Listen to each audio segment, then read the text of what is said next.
ทรงทานพระอรหันต์สัมมาสัมพุทโธนะโมตัสสะภะคะวะโตอะระหังโตสัมมาสัมพุทธัสสะพระบาทละอองธุลีพระบาทพระอนันตชินะพระผู้พิชิตมาข้าพระองค์ขอสืบสานขับขานพุทธประวัติพระองค์อาพลาดทลำน้ำคำร้องทรงด้วยลืมหลงขอพระองค์ทรงเมตตาที่ขอพระบุญญาพระศาสดาดลมาให้ข้าพระองค์นั้นเกิดปาฏิภาณสว่างไสวจะแต่งจะร้องทำนองไหนปัญญาจงลื่นไหลว่องไวอย่าตีบตันจวบอาวสานพุทธประวัตินี้ขอเดชาพระบารมีพระจอมมุนีนี้มาช่วยนำให้สำเร็จตามเจตนาอันบริสุทธิ์ด้วยเถิดพระพุทธเจ้าข้า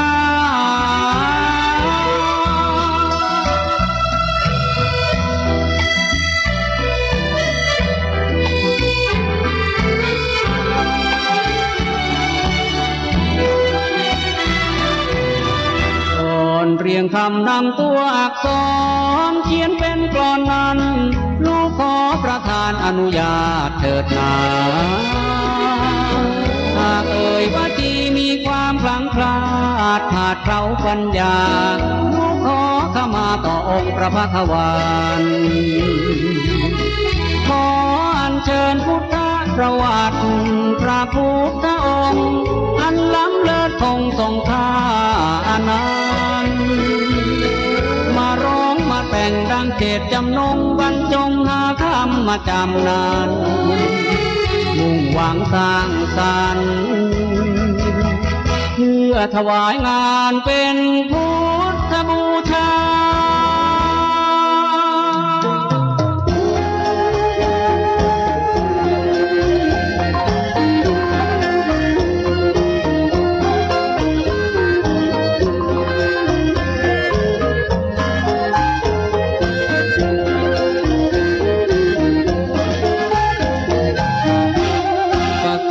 แห่งธรรมอารัมพบทเถลิงนำกำหนด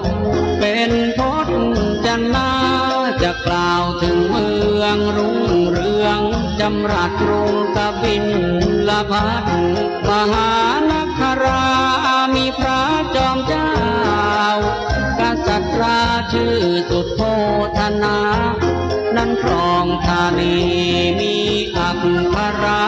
เป็นจากกัลยานามสิริมหามายาเป็นมเหสีทรงอัครานาราธิบดีครอบครองธานีเป็นสุขนิรันดร์ในการนั้นพระนอพุทโธโพธิสัตว์เสวยทิพย์สมบัติบนสวรรค์เป็นสันดุสิตเทวราชันอยู่ชั้นดุสิตชาวลิตวิไลจนเกิดปัญจภานิมิตแก่สันดุสิตเป็นนิมิตหมายดอกไม้ทิพย์ที่ประดับพระวรกายเหี่ยวแห่งไรความเรืองรองสองทิพย์ภูษาที่ทรงนั้นมีสีสันเสื่อมเจ้ามองสามพระเศโธไหลซึ่งกองนองพระกัจฉาไม่ลาลดสีพระสรีระกายคล้ายดังว่ามีอาการชรามาปรากฏ5 ทรงเบื่อหน่ายในทิศพยรสพระไทยสลดหมดห่วงวิมาน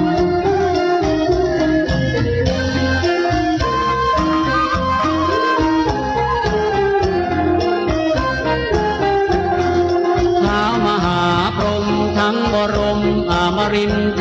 พสัตว์ทั้งสิ้นในหมื่นจักรวาลจึงพากันมาสู่ทิพย์วิมานพระโพธิสัตว์กลางตรัสคำวอนเขากราบทูลอาราธนาให้จุติลงมาสุขาโพธรตรัสรู้เป็นพระพุทธชินวรคนข้ามสัตว์นิกรเข้าสู่นิพพานพระโพธิสัตว์ทรงพิจารณาปัญจมหาวิโลกนานั้นจนที่ทวนทั้งห้าประการจึงมีปัญหากับมวลเทวาว่าท่านทั้งหลายจงวางพระทัยเถิดเราจะไปเกิดในโลกาตามคำทูลอาราธนาในไม่ช้าจงอย่าปรา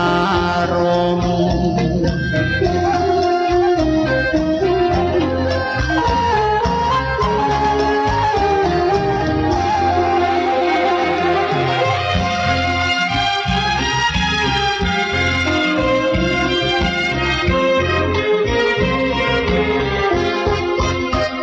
อรุณรุ่งวันอาสาฬหะปุราณมีพระนางเจ้ามายาเทวีขัตติยานารีเชิดโฉมทรงโสรสทรงสุพลโทสกะประพรมแล้วทรงผู้สาเสวยโภชนาอุดมให้ทานถือศีลสั่งสมบ่มบุญบารมีวันอาสาฬหะปุราณมีราตรีมงคลจรุโนลาเวหามณฑลทั่วคักนาดลวิธีโสมทองทองฟ้าเยือนญาติมาทั่วปฐพีพระนางเจ้าสิริมหามายาเทวีสิริไสยญาติพระแทนทีผู้นิทรารม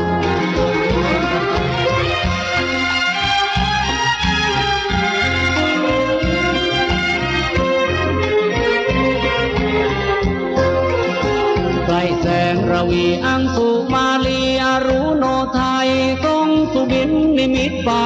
ข่าวจาตุใสทั้งสี่ผสม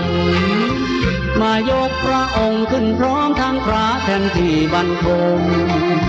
ไฟป่าหิมพานต์ประดิษฐานไว้กลางไพรพนมใต้ต้นรังไม้ใบอุดมบนหินใหญ่โตมโน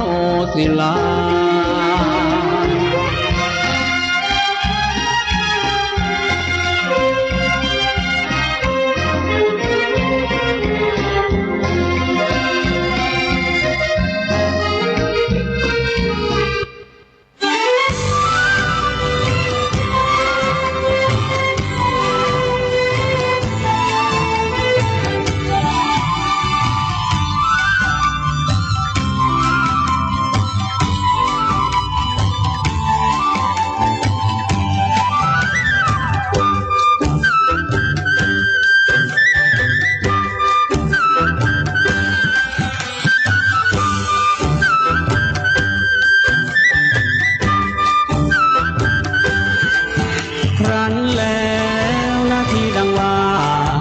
เทพธิดา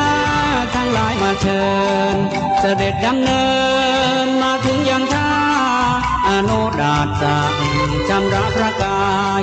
ทรงขัดทาทิพย์ระยิบอันพึงยนต์รูปหลายสุคนทวิเลปนาวิไล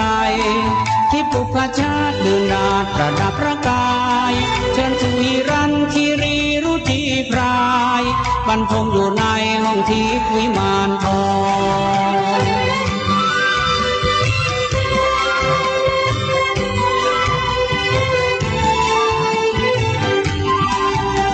ภูเขาเงินงามสง่ามีการจนา บรรพตผุดพองเห็นช้างเผือกพลายหนึ่งนั้นเดินล่องลงมาสู่ห้องกนกวิมานเสวตกุญชรร้องโกนจะนาฏดุลช่วงจากบุญทรีที่เพิ่งจะบานส่งกลิ่นจะรุ่งหอมปุ้งตลบแดนนานทำประทักษิณพระนางสามรอบครบครันแล้วเหมือนดุจพลันเข้าไปในพระอุทธร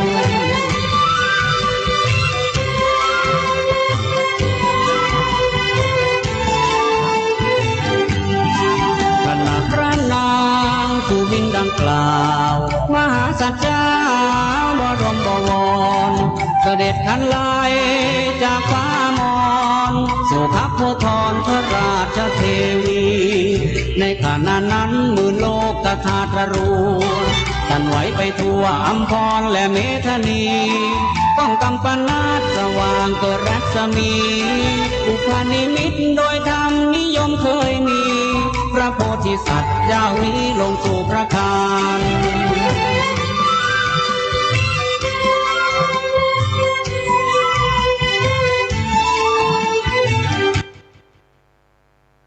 ตโปธารามลำเปิง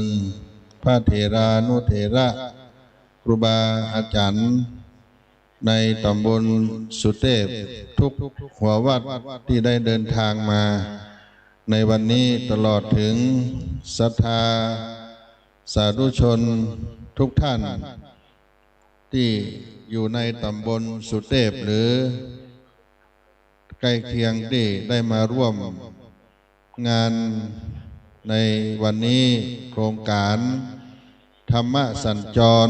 ครั้งที่3ประจำปีงบประมาณ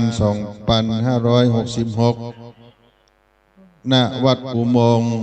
สวนพุทธธรรมตำบลสุเทพอำเภอเมืองเชียงใหม่จังหวัดเชียงใหม่วันพุธที่9 สิงหาคมพุทธศักราช 2566 ก็เริ่มตั้งแต่เวลา 17 นาฬิกาเป็นต้นมาถึงขณะนี้ก็ได้มีคณะสงฆ์และศรัทธาสาธุชนเข้ามาในบริเวณขวงอุโมงค์มหาเถรจันทร์ด้านหน้าในสถานที่จัดการฟังเทศน์ในภาคค่ำในวันนี้ซึ่งเป็นครั้งที่3ในการจัดโครงการธรรมสัญจรอุปถัมภ์โดยเทศบาลตำบลสุเทพซึ่งท่านนายกได้มอบหมายให้เทศบาลได้สนับสนุนพร้อมทางเจ้าหน้าที่ทุกท่านที่ได้เป็นกำลังสำคัญในด้านงบประมาณก็ขอเจริญสุขเจริญธรรมกับอุบาสกอุบาสิกาที่ได้สดับรับฟังรายการถ่ายทอดสดทางสถานีวิทยุวัดฝ่ายหินคลื่น FM 104.50 เมกะเฮิรตซ์ซึ่งท่านอาจารย์พระครูสมุวิสุวัฒน์วรกิจโจผู้อำนวยการสถานีวิทยุวัดฝ่ายหินเจ้าอาวาสวัดฝ่ายหินดินดอยสุเทพได้อำนวยความสะดวกเอารถตู้ถ่ายทอดสดเพื่อให้บรรดาพี่น้องสาธุชนทั่วโลกได้ร่วมอนุโมทนาได้รับฟังธรรมะในโครงการธรรมะสัญจรในครั้งนี้ด้วยก็ขอบพระคุณท่านอาจารย์ผู้อำนวยการสถานีวิทยุวัดฝ่ายหินที่ได้อำนวยความสะดวกให้ศรัทธาญาติโยมได้สดับรับฟังธรรมะร่วมด้วยทั้งภาพทั้งเสียงได้เห็นในการถ่ายทอดทีวีออนไลน์ไลฟ์สดวัดฝ่ายหินในครั้งนี้หรือว่าสถานีอื่นๆที่ได้ลิงก์สัญญาณ ถวายเวลาให้กับคณะสงฆ์ตำบลสุเทพได้จัดโครงการธรรมะสัญจรในเมื่อค่ำยามเย็นในวันนี้ศรัทธาญาติโยมมาถึง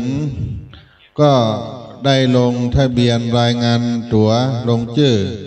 พร้อมทางคณะสงฆ์เสร็จแล้วก็ขอเจริญพรทุกท่านขึ้นมาในปรามผามเต้นแห่งนี้ซึ่งเป็นช่วงฝนตกพวกกำนันสุรเชษฐ์ตาคำมาได้มาเป็นเก้าเป็นกันในตำบลสุเทพฟ้าฝนตกมาตั้งแต่ก่อนเข้าพรรษามาถึงวันนี้ก็หยุดไปช่วงหนึ่งในภาคค่ำคงจะมามีละถ้าดูสภาพอากาศแต่ว่ามีเต็นท์ได้กางไว้เอาไว้สำรองเพื่อฟ้าฝนโปรยปลายลงมาแต่หลวงพ่อเจ้าน้ำเพอเสกคาถากังกาไว้แล้วบ่มีฝนวันนี้ ท่านผอ.น้อยกับปลูกจะไข่ตั้งปีน7 ก่อรับรองบ่มีฝนวันนี้คาถาเฮงเนาะวันนี้ท่านพระครูวิมลสุตาพรเจ้าวาดวัดดอนน้อยตำบลแม่แรงอำเภอป่าซางจังหวัดลำพูนเป็นรองเจ้าคณะตำบลแม่แรงจะได้โปรดเมตตาเป็นองค์ธรรมเทศนาในวันนี้ก็คงอยู่ในช่วงการเดินทางจากอำเภอป่าซางมาถึงวัดอุโมงค์ถ้ามาถึงก็จะได้เข้าสู่พิธีในการฟังธรรมะในโครงการธรรมะสัญจรพระเดชพระคุณหลวงพ่อเจ้าอำเภอได้นั่งเป็นเก้าเป็นกันตั้งแต่17 นาฬิกา 5 โมงแรงมาแล้วนะครับก็นิมนต์ครูบาอาจารย์ที่เดินทางมาถึงแล้วเข้ามาในมณฑลพิธีในการฟังธรรมะสัญจร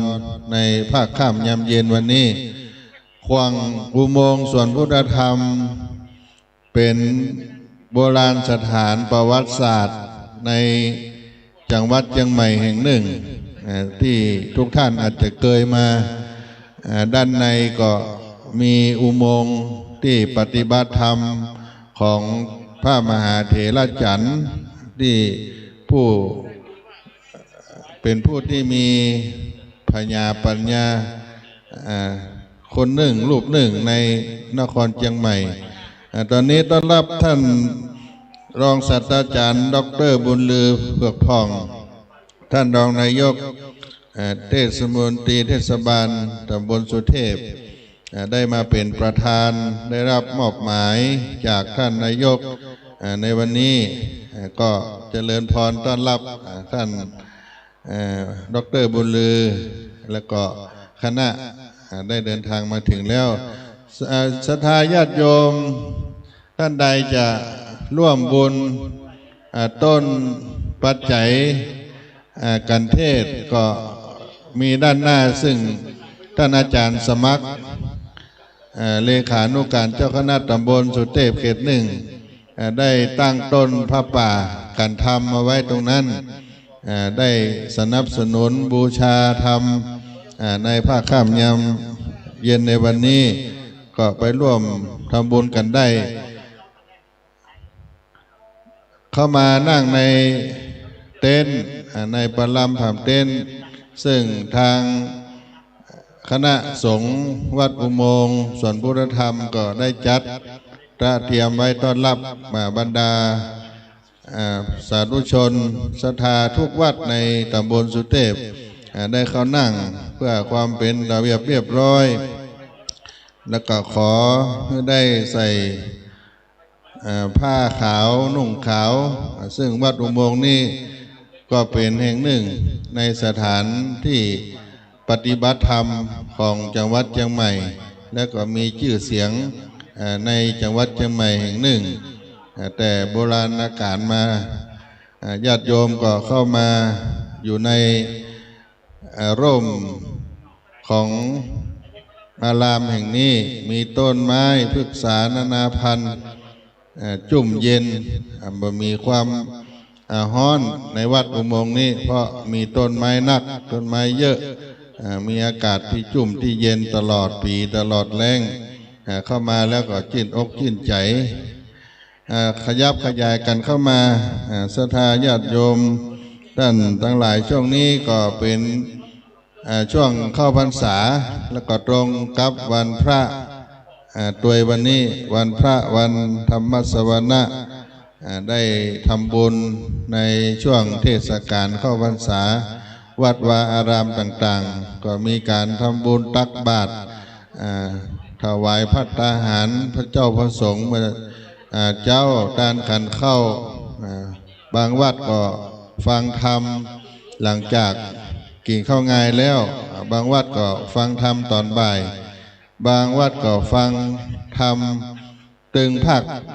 บ่ายภาคค่ำเป็นธรรมพื้นเมืองเป็นธรรมบรรยายเป็นประเพณีของโบราณล้านนาไทยเฮาที่ได้ทำสืบกันมาทำข้าวทำเรื่องเป็นตอนเป็นผูกก็จะเทศนากันไปแล้วก็จะได้นอนวัดกันปฏิบัติธรรมสวดมนต์กรรมฐานคนเฒ่าคนแก่คนหนุ่มก็ไปนอนวัดปฏิบัติธรรมช่วงเข้าพรรษาหลายวัดหลายว่าก็ยังรักษาประเพณีนอนวัดจำศีลศีล5ศีล8กันอยู่ก็อนุโมทนากับหลายวัดหลายว่าที่เป็นยังรักษาสิ่งที่ดีงามนี้เอาไว้แล้วก็จะได้สืบทอดอายุพระพุทธศาสนายืนยาวไปยิ่งวันนี้พี่น้องท่านสาธุชนที่เดินทางมาทางวัดอุโมงค์เทศบาลก็ได้เตรียมอาหารเบรกเอาไว้ด้านหน้าถ้าหากว่าท่านใดมาจะพักทานอาหารทานน้ำดื่มน้ำปานะก็จะมีต้อนรับที่หน้าอาคารพิพิธภัณฑ์วัดอุโมงค์ส่วนพุทธธรรมขยับขยายกันเข้ามาตั้งในเรียนพระคุณจะขึ้นของมาสวดกันก็รอองค์เทศก่อนเนาะ18 นาฬิกาแล้วนะ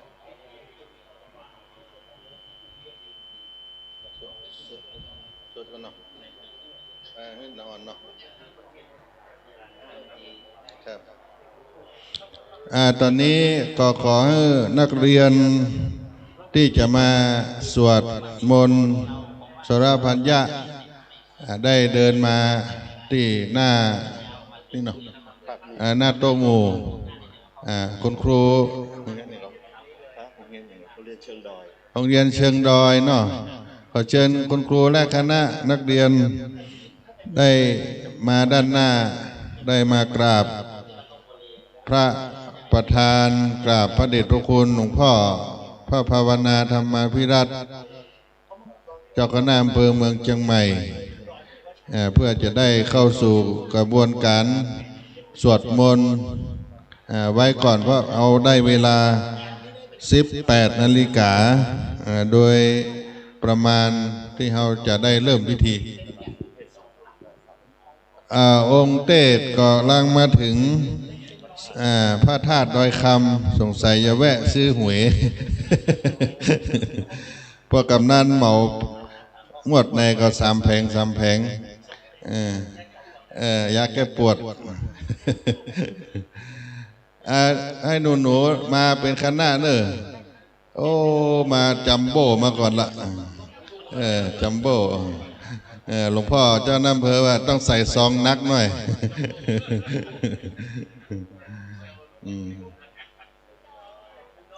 คนครูบนเลี้ยงดีนักเรียนเชิงดอยนี่มีไผ่ผอมสักคน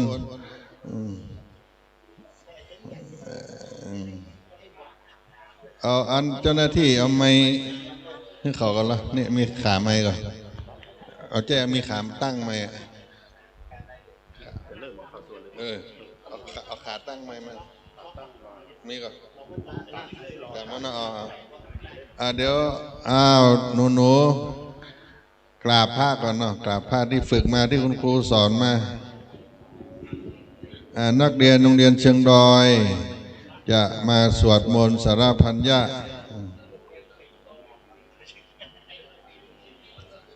เดี๋ยวมากราบหลวงพ่อด้วย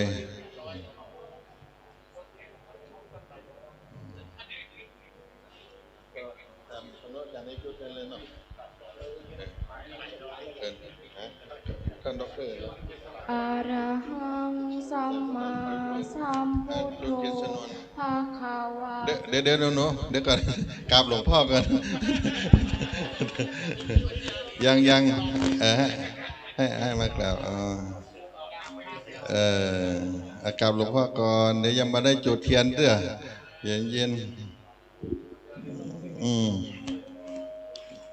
เดี๋ยวหลวงพ่อสาธรยังให้รางวัลพิเศษวัดสวนดอกกันเกียมไปละ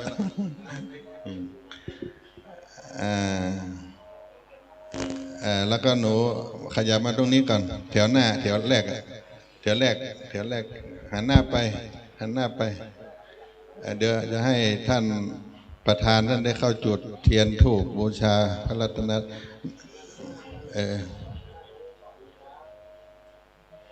ัยเหรอเดี๋ยวก็ได้เดี๋ยวนั่งหันหน้ามาทางนี้ก็ได้ลูกเอาละโอกาสนี้จะขอเชิญทุกท่านเข้ามานั่งเก้าอี้ให้เต็มก่อนเนาะจะได้ภาพได้งดงามความเป็นระเบียบเรียบร้อยนะคนลงคนป้าคนน้าคนอาที่อยู่ด้านในเต็นท์ขยับขึ้นมาเนอะก็ขอเข้าสู่พิธีฟังเทศธรรมสัญจรครั้งที่3ในปีงบประมาณ2566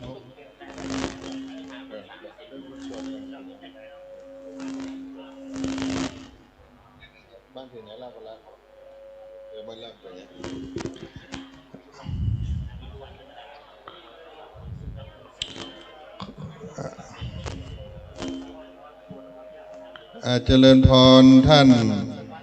รองศาสตราจารย์ดร.บุญลือเผือกผ่องรองนายกเทศบาลตำบลสุเทพประธานในพิธีในการฟังธรรมะสัญจรในครั้งนี้ได้จุดเทียนธูปบูชาพระรัตนตรัยณโอกาสนี้ขอทุกท่านทุกรูปได้ประนมมืออธิษฐานจิตพร้อมกับท่านประธานท่านรองนายกเทศบาลตำบลสุเทพท่านรองศาสตราจารย์ดร.บุญลือเผือกผ่อง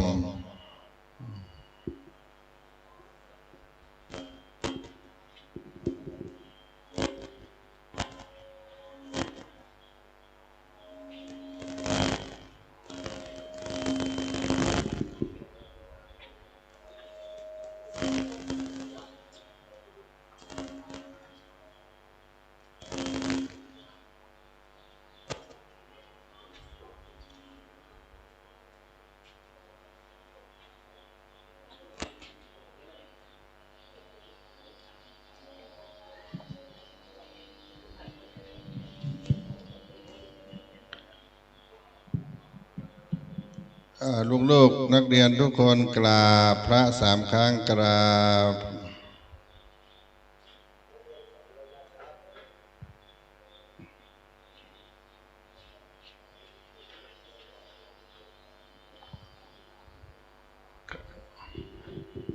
แถวแรกไปอยู่ที่เดิมนำโดยน้องหนูจัมโบ้ประธานรุ่น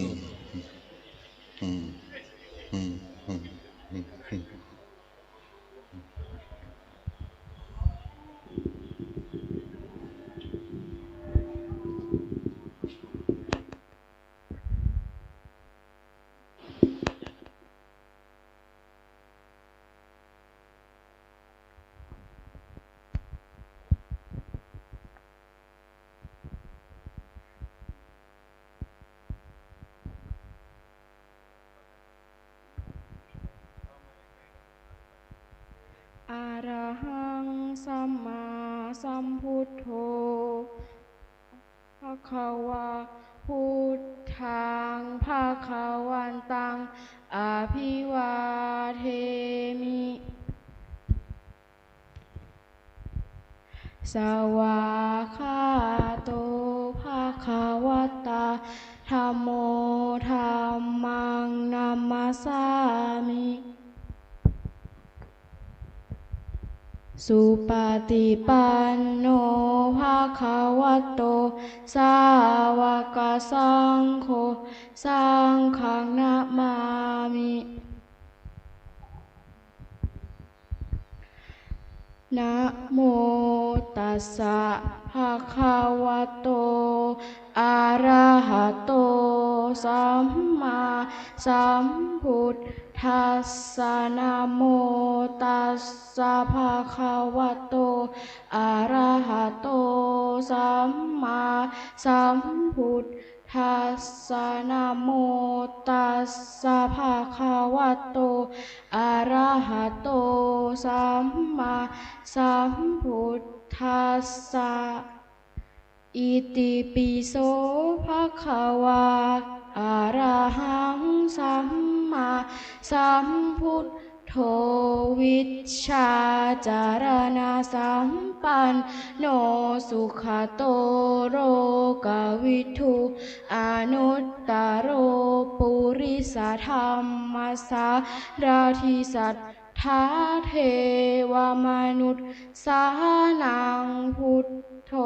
ภควาติองค์ใดคือคุณากร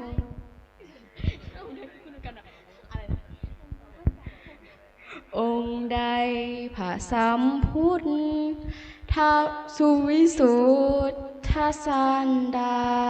นตัดมูกะเลสมานบ่มีมนมีมองมัวหนึ่งในพระไทยท่านก็เบิกบานคือดอกบัวราคีบ่อพันพัวสุโคทากรรมจรองค์ใดประกอบด้วยพระกรุณาดังสาครโปรดหมู่ประชากรมาราโอคากันบานชี้ทางบรรเทาทุกข์และชี้สู่เกษมสารชี้ทางผ่านาฤพานอันพ้นโศกวิโยคภัยพร้อมเบญหาพิทาจักสุจารัสวิมลใสเห็นเหตุที่ใกล้ไกลก็เจนจบประจักษ์จริงกำจัดน้ำใจหยาบสันดานบาปแห่งชายหญิงสัตว์โลกได้พึ่งพิงมาลาบาปบำเพ็ญบุญข้าขอประนตน้อมศีลกาวบังคมคุณสัมพุทธการุณยาภาพนั้นนิรันดร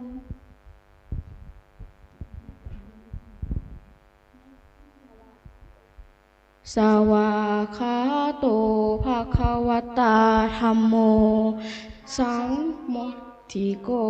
อากาลิโกเอหิปัสสิโกโอปานายิโกจัตตัปภะเวทิตาโพวินยูยิติธรรมะคือคุณากรส่วนชอบสาธร ดุจดวงประทีปชัชวาลแห่งองค์พระศาสดาจารย์ส่องสัตย์สันดานสว่างกระจ่างใจมนทำได้นับโดยมรรคผลเป็น8พึงยนต์และก้าวกับทางนฤพานสมญาโลกอุดรพิสดารอันลึกโอฬารพิสุทธิ์พิเศษสุขใสอีกทำต้นทางคันไลนามขนานคานไขปฏิบัติปริยัติเป็นสองคือทางดำเนินดุจคองให้ล่วงลุปองยังโลกอุดรโดยตรง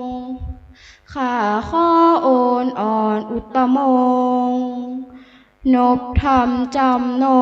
งด้วยจิตและกายวาจา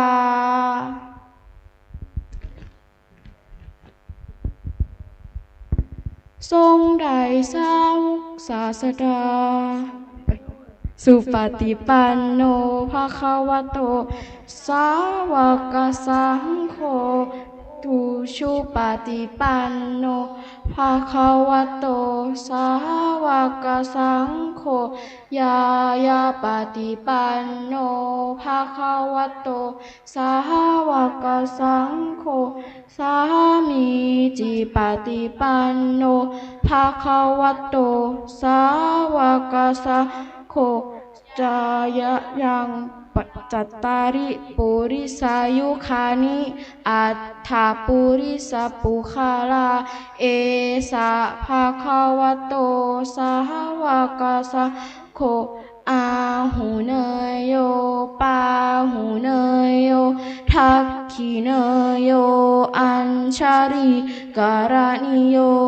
อนุตตรังปุญญเขตังโลกัสสา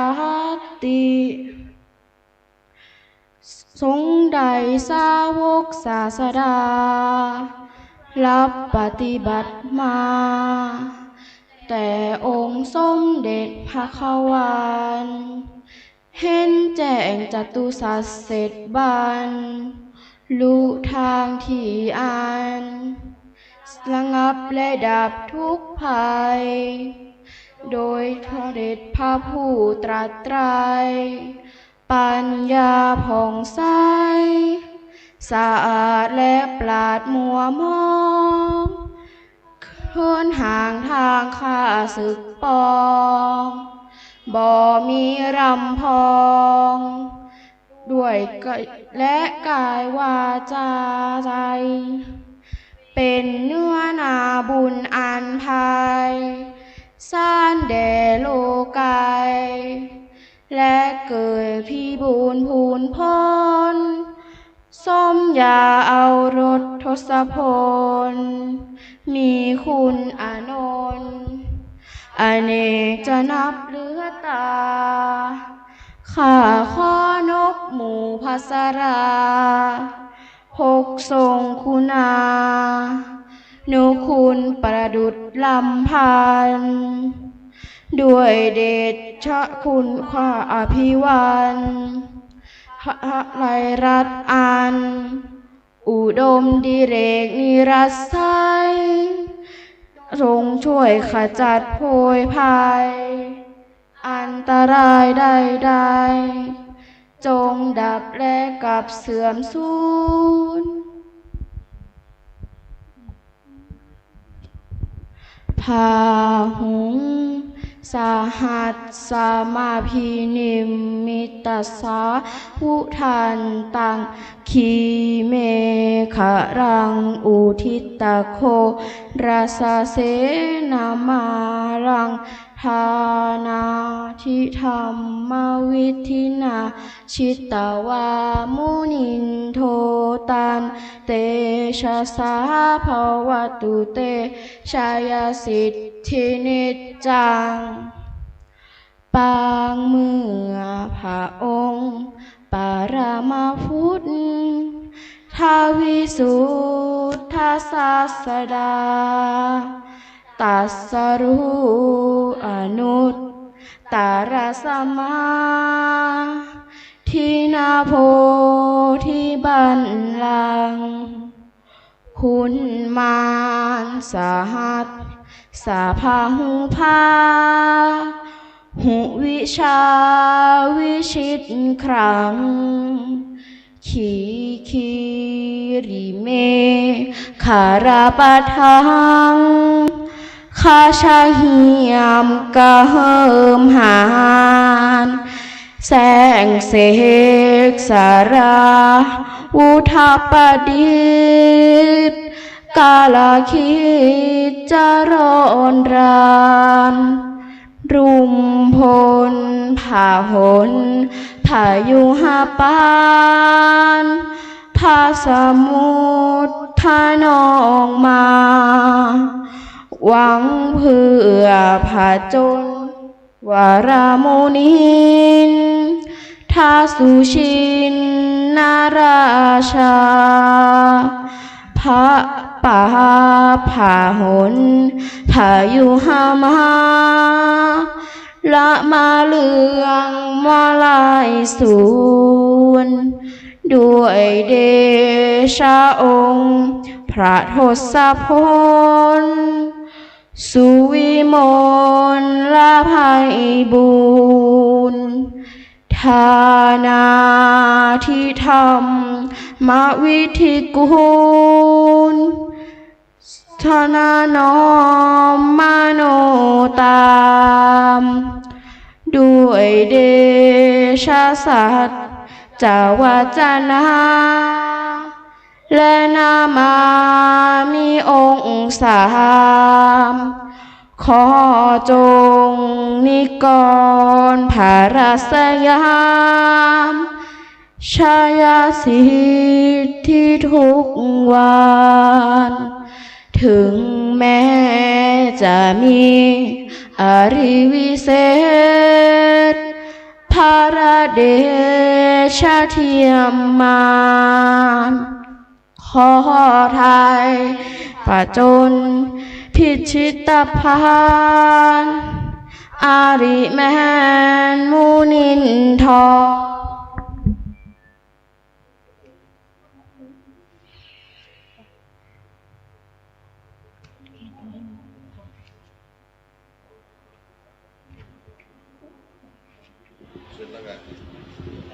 เดี๋ยวกำลังหันมาลูกให้ประธานมาอยู่นั่นน่ะปิดไมค์ก่อนก็ขออนุโมทนาสาธุกับนักเรียนโรงเรียนบ้านเชิงดอยตำบลสุเทพได้สวดสารพันยะประธานรุ่นมันอยู่ข้างหน้านี่เนาะเด็กหญิงอะไรอย่างนี่เด็กหญิงพิมมาตาค่ะเดี๋ยวจะได้รับรางวัลจากหลวงพ่อให้เป็นทุนรางวัลให้กับนักเรียนกราบหลวงพ่ออีกครั้งหนึ่งกราบอีก2 ครั้ง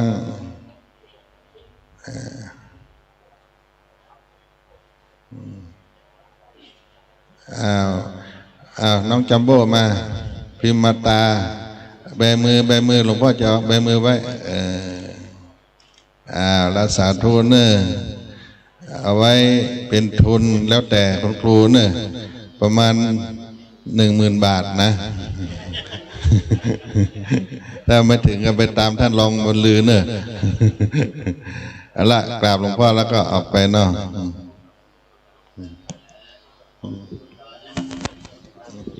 เปิด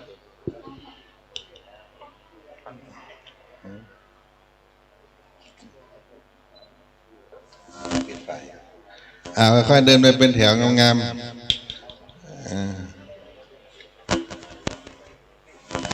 เดี๋ยว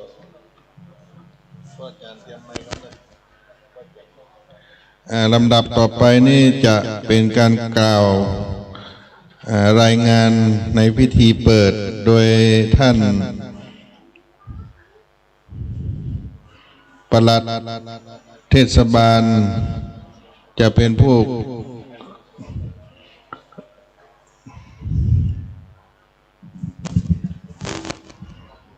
มันมีนี่ครับ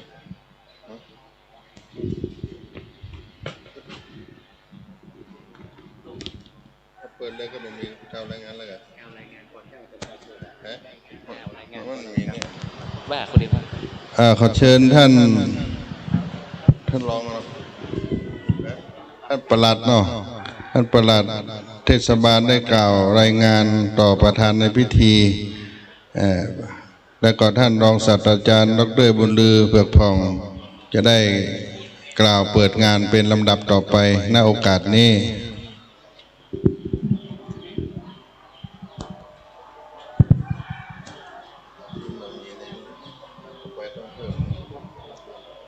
กับนมัสการ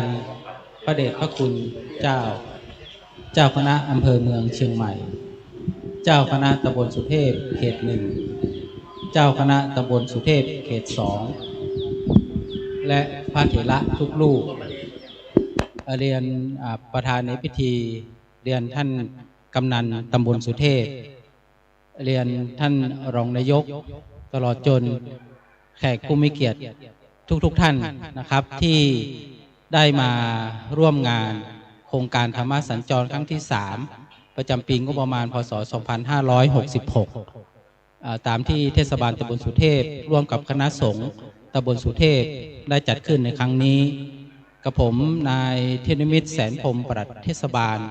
ในนามคณะจัดงานรู้สึกยินดีและขอขอบคุณท่านไปอย่างสูงที่ให้เกียรติมาเป็นประธานในพิธีเปิดโครงการธรรมสัญจรครั้งที่3ประจำปีงบประมาณพ.ศ. 2566ในวันนี้ด้วยสภาพปัญหาสังคมในปัจจุบันทั้งปัญหาด้านเศรษฐกิจสังคมการเมืองตลอดจนสถานการณ์การแพร่ระบาดของโรคติดต่อล้วนแต่เกิดปัญหาในการดำเนินชีวิตของประชาชนมากมายทั้งด้านเศรษฐกิจการขาดรายได้ของประชาชนการดำรงชีวิตการเจ็บป่วยภาวะความเครียดส่งผลก่อให้เกิดปัญหาต่างๆตามมาทำให้ความสุขหรือดัชนีความสุขในการดำเนินชีวิตของประชาชนลดลงบางส่วนก็ไม่สามารถแก้ไขปัญหาได้หรือไม่สามารถที่จะปรับตัว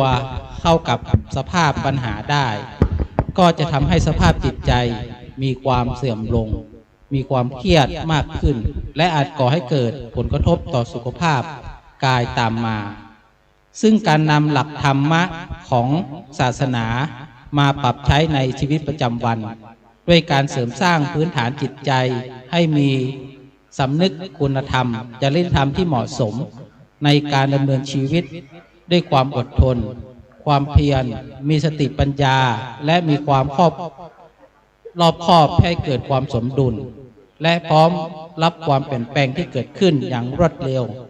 ทั้งสามารถดำเนินชีวิตประจำวันได้อย่างเหมาะสมและมีเหตุผลดังนั้นเทศบาลสุเทพร่วมกับคณะสงฆ์ในตำบลสุเทพจึงได้จัดโครงการธรรมสัญจรขึ้นเนื่องจากตำบลสุเทพมีพื้นที่กว้างไกลนะครับแล้วก็มีศิลปะวัฒนธรรมอะไรมากมายในการจัดงานในครั้งนี้ถือว่าเป็นการจัดงานครั้งที่3ในปีพ.ศ.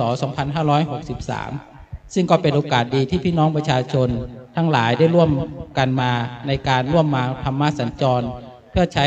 หลักธรรมคำสอนมาใช้เป็นดัชนีความสุขในการดำรงชีวิตสืบต่อไป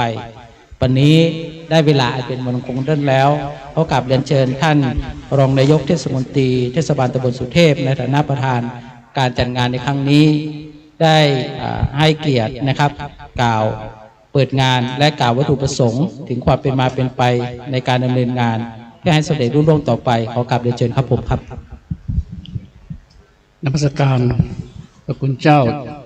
ท่านเจ้าคุณภาวนาธรรมาภิรัตน์เจ้าคณะอำเภอเมืองเชียงใหม่คณะที่เมตตาให้เกียรติมาเป็นประธานในวันนี้นมัสการเจ้าคณะตำบลสุเทพเขต 1ตำบลสุเทพเขต 2เรียนท่านรองนายกเทศมนตรีเทศบาลตำบลสุเทพท่านประธานสภา รองประธานสภาสมาชิกสภาเทศบาลพนักงานของเทศบาลตำบลสุเทพทุกคนท่านกำนันผู้ใหญ่บ้านท่านผู้สูงอายุและท่านมีเกียรติที่มาร่วมงานในวันนี้นะครับก็ผมรู้สึกเป็นเกียรติเป็นอย่างยิ่งที่ได้มีโอกาสมาทำหน้าที่เป็นประธานเปิดการอบรมธรรมสัญจรครั้งที่3ในวันนี้ก่อนอื่นกระผมต้องขอกราบขอบพระคุณพระคุณเจ้าทุกรูปศรัทธาทุกท่านที่ได้มาร่วมธรรมสัญจรในครั้งนี้นะครับจากรายงานที่ท่านปลัดได้รายงานให้ทราบนั้นเราได้ผ่านโรคร้ายโควิดมา3 ปีเศษขณะนี้เห็นทุกท่านไม่ได้สวมหน้ากากแล้วก็คิดว่าคงจะค่อยๆหายไปและ3 ปีกว่าที่มานี้เราต้องทนทุกข์กับเรื่องของโรคร้ายหลายท่านหาทางออกไม่พบเมื่อมีโอกาสดังนี้เทศบาลตำบลสุเทพโดยการสนับสนุนของท่านเจ้าคุณก็พยายามจัดธรรมสัญจรขึ้นมาเพื่อให้ประชาชนทุกคนอย่าห่างวัดครับที่เราเป็นทุกอย่างนี้เพราะเราลืมคำสอนของพุทธองค์อริยสัจ4เนี่ยสำคัญที่สุดแต่เราลืมครับมีทุกข์แล้วลืมทุกทีมันจะทำยังไงเพราะฉะนั้นทำอย่างไรจึงจะดึงสติกลับมาให้อยู่ตลอดเวลาสิ่งนี้แหละครับเป็นหน้าที่ของเทศบาลมีหน้าที่หลายอย่างด้วยกันครับแต่สิ่งหนึ่งที่ต้องทำก็คือให้ชาวบ้านอยู่กับวัดให้ได้ให้ชาวบ้านมีสติให้ได้ถ้าชาวบ้านมีสติขึ้นมาทุกอย่างก็แก้ไขด้วยตนเองได้ที่กล่าวว่าต้องมีสติทุกลมหายใจเข้าออกเนี่ยมันเป็นสิ่งที่จำเป็นครับและโอกาสนี้จะขอกราบเรียนพระคุณเจ้าและศรัทธาทั้งหลายนะครับว่าจากที่เราต้องการให้ประชาชนมีสตินี้ท่านเจ้าคุณมีดำริแล้วก็ทำโครงการว่าต่อไปนี้แค่ธรรมะสัญจรอาจจะไม่พอแล้วต้องมีวิปัสสนาสัญจรท่านเจ้าคุณได้เขียนโครงการเรียบร้อยแล้วครับเพราะฉะนั้นต่อไปพวกเราต้องติดตามท่านเจ้าคุณนะครับไปวิปัสสนาที่ไหนท่านเจ้าคุณก็จะแจ้งล่วงหน้านะครับอันนี้เป็นสิ่งที่เราขาดไม่ได้ครับ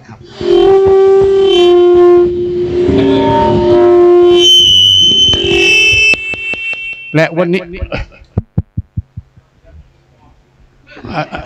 มาดังแล้วนะครับแล้ววันนี้นะครับก็ขออนุญาตกราบเรียนท่านเจ้าคุณอีกครั้งนึงว่าโอ้ผมดีใจเป็นอย่างมากนะครับที่วันนี้ศรัทธามากันอย่างล้นหลามพระคุณเจ้าก็ให้เกียรติมาร่วมอย่างนี้คิดว่าถ้าผมจะเล่าบรรยากาศนิดหนึ่งผมมาตอนบ่ายครับท่านเจ้าคุณครับเพราะรักษาการเจ้าวาดวัดอุโมงค์ลงมือทำงานเองครับท่านแค่นั้นไม่พอวัดโป่งน้อยมาช่วยอีกที่สำคัญคือมือหนึ่งวัดช่างทองหลวงพ่อมาทำจัดทั้งหลายทั้งปวงนี้นี่คือความร่วมมือที่ผมดีใจน้ำตาแทบไหลหลวงพ่อทำไมพวกเราศรัทธาทั้งหลายไม่ร่วมมืออย่างพระมั้งอันนี้ยังคิดอย่างนี้นะครับมันเห็นภาพแล้วก็รู้สึกจะต้องขอบพระคุณพระเจ้าทุกรูปนะครับและก็ขณะเดียวกันนั้นผมต้องขอบคุณเทศบาลตำบลสุเทพพนักงานทุกคนนะครับและหัวหน้ากองทั้งหลายที่ได้ร่วมกันจัดงานครั้งนี้เป็นครั้งที่3หัวหน้างานคือกองการศึกษาครับท่านเจ้าคุณครับแต่ทำคนเดียวไม่ได้ต้องอาศัยกองอื่นมาช่วยกองอื่นก็มาช่วยในความเต็มใจมันงานวันนี้เนี่ยสำเร็จรุ่ร่วงไปด้วยดีซึ่งเป็นนิมิตหมายที่ดีว่าครั้งต่อไปท่านเจ้าคุณจะต้องจัดที่วัดลำเปิงนะครับอันนี้ก็คงจะได้ร่วมมือกันต่อไปอีกครั้งหนึ่งบัดนี้ผมคิดว่าได้เวลาอันสมควรแล้วกระผมขอชื่นชมและก็ขอบคุณผู้ที่มีส่วนเกี่ยวข้องทุกท่านที่ให้ความร่วมมือสนับสนุนในการจัดธรรมสัญจรครั้งที่3ในวันนี้อย่างดียิ่งบัดนี้ได้เวลาอันสมควรแล้วกระผมขออนุญาตท่านเจ้าคุณเปิดการประชุมการธรรมสัญจรครั้งที่3ณบัดนี้ครับ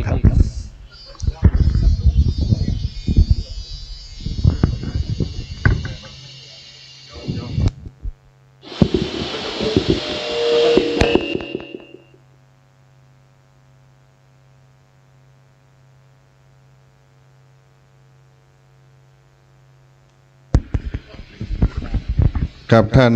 รองศาสตราจารย์ดร.บุญลือเผือกพองท่านรองนายกเทศมนตรีตำบลสุเทพได้เปิดงานโครงการธรรมะสัญจรเป็นที่เรียบร้อยแล้วลำดับต่อไปจะเป็นหัวใจของโครงการก็คือได้สดับรับฟังพระธรรมเทศนาในครั้งที่3ในวันนี้โดยท่านอาจารย์พระครูวิมลสุตาพรรองเจ้าคณะตำบลแม่แรงเจ้าวาดวัดดอนน้อยตำบลแม่แรงอำเภอป่าซางจังหวัดลำพูนตอนนี้ท่านได้เมตตาได้มาถึงวัดอุโมงค์สวนพุทธธรรมได้กราบพระรัตนตรัยกราบพระเดชพระคุณหลวงพ่อ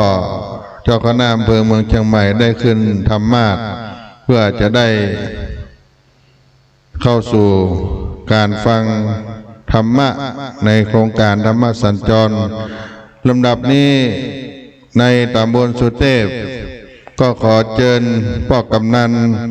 สุรเชษตาคำมากำนันพ่อกำนันตำบลสุเทพได้จุดเทียนส่องธรรมและถวายขันดอกไม้เพื่อสมทานเบญจศีลจากท่านอาจารย์พระครูวิมลสุตาพรเป็นลำดับต่อไป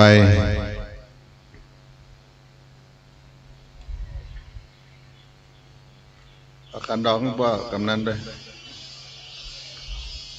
เพื่อได้สมทานปีนี้พ่อกำนันสมทานศีล8วันศีล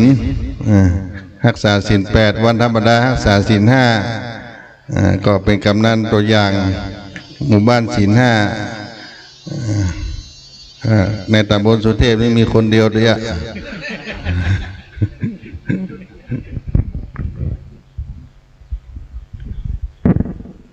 พระอาจารย์จำรัดได้อาราธนาศีลอาราธนาธรรมเป็นลำดับต่อไป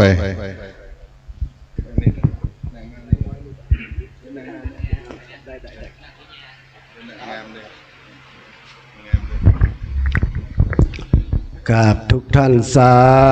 ธุไหว้พระพุทธสาธุไหว้พระธรรมสาธุไหว้พระสงฆ์มะยังพันเตติสรเนนะสหะปัญจศีลานิยาจามะทุติยัมปิมะยังพันเตติสรเนนะสหะปัญจศีลานิยาจามะทุติตาติยัมปิมะยังพันเตติสรเนนะสหะปัญจศีลานิยาจามะนะโมตัสสะภะคะวะโตอะระหะโตสัมมาสัมพุทธัสสะนะโม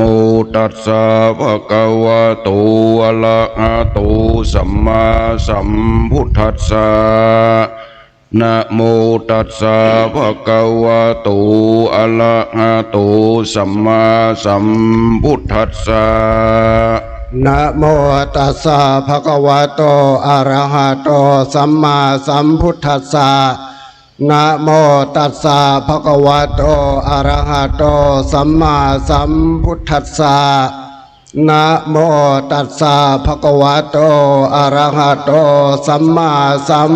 พุทธัสสะพุทธังสุรนังกัจฉา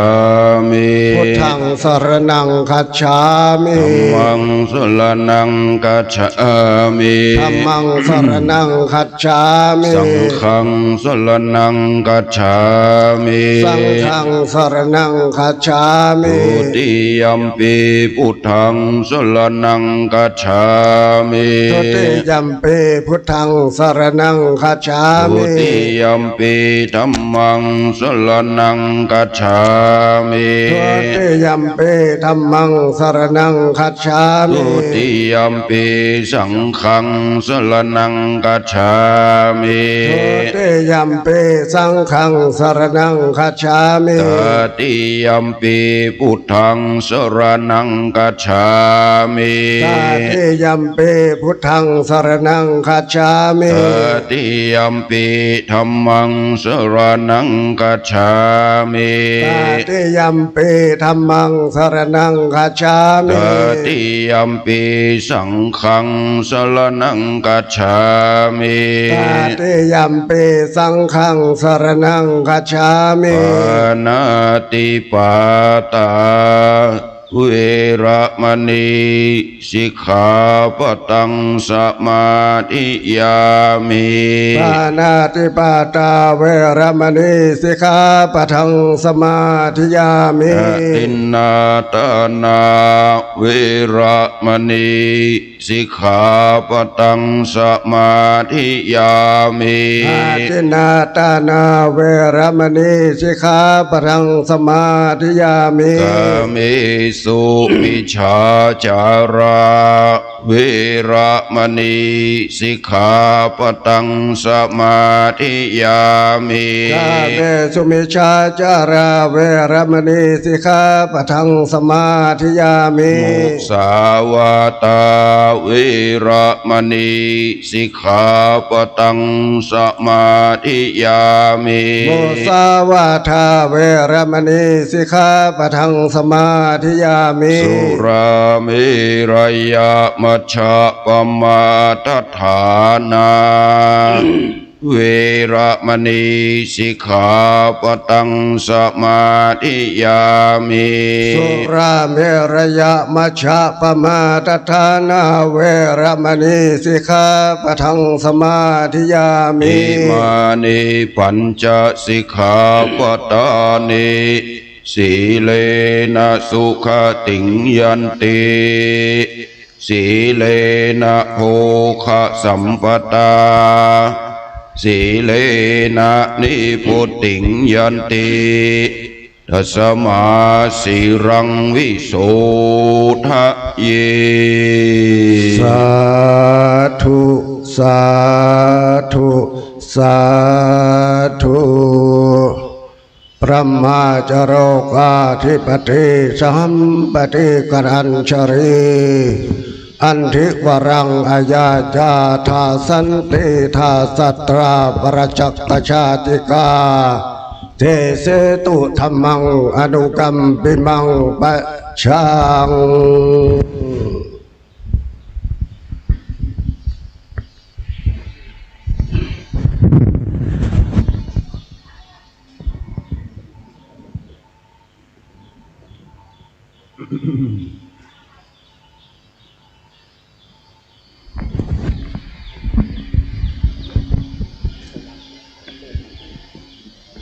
ตีสายใหม่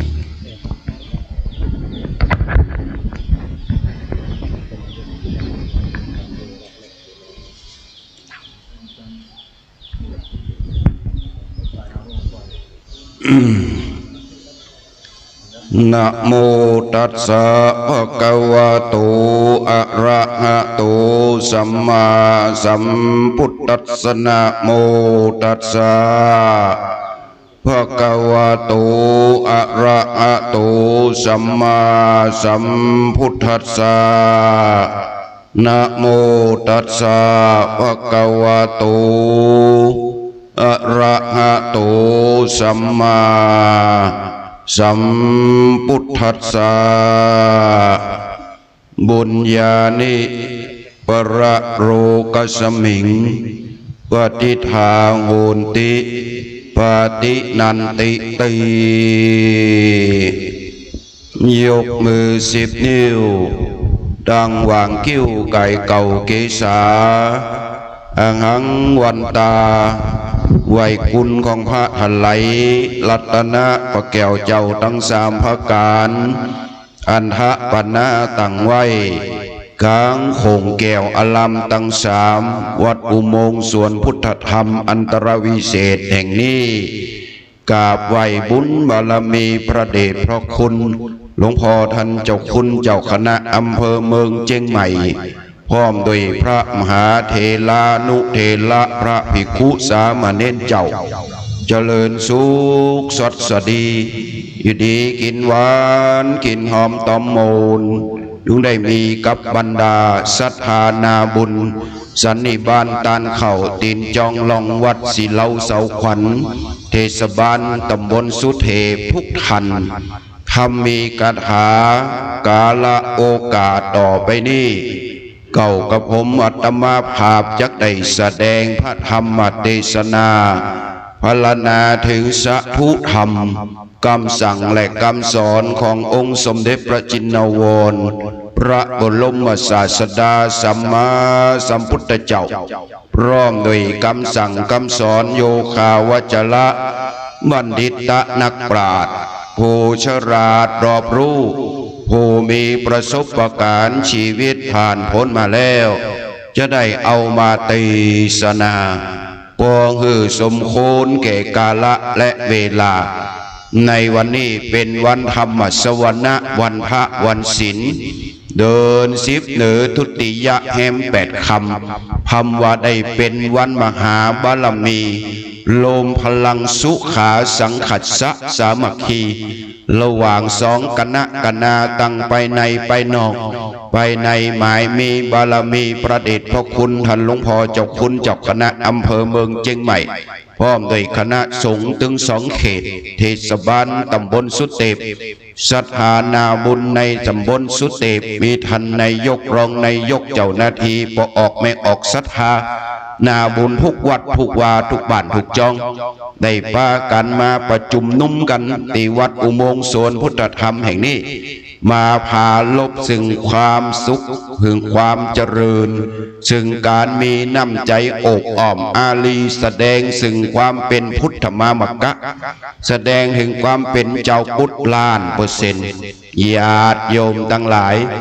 วัดจะดีมีหลักฐานเพราะบ้านช่วยบ้านราชการโรงเรียนจะสวยเพราะมีวัดดัดนิสัยบ้านวัดราชการโรงเรียนผัดกันช่วยยิ่งอวยชัยถ้าขัดกันก็บรรลัย3-4 ทางกรรมคุณเห่าเก่าเพิ่นบอกไว้ตุเจ้าตาดีนำศรัทธาตาบอดตุเจ้าตาดีไปบลอดศรัทธาตาบอดนำตุเจ้าตาดีน้ำเปิงเฮอเสือเปิงป่าหันนายกท่านรองนายกเขาต้องอยู่ด้วยกันนะบ้านเมืองเขาเดี๋ยวแยกกันเมื่อใดเด็ดขาดว่ายองว่าขุนว่าเมืองว่าหยังนะมาอยู่ในไต่ลมบารมีของธงไต่ลง3 สี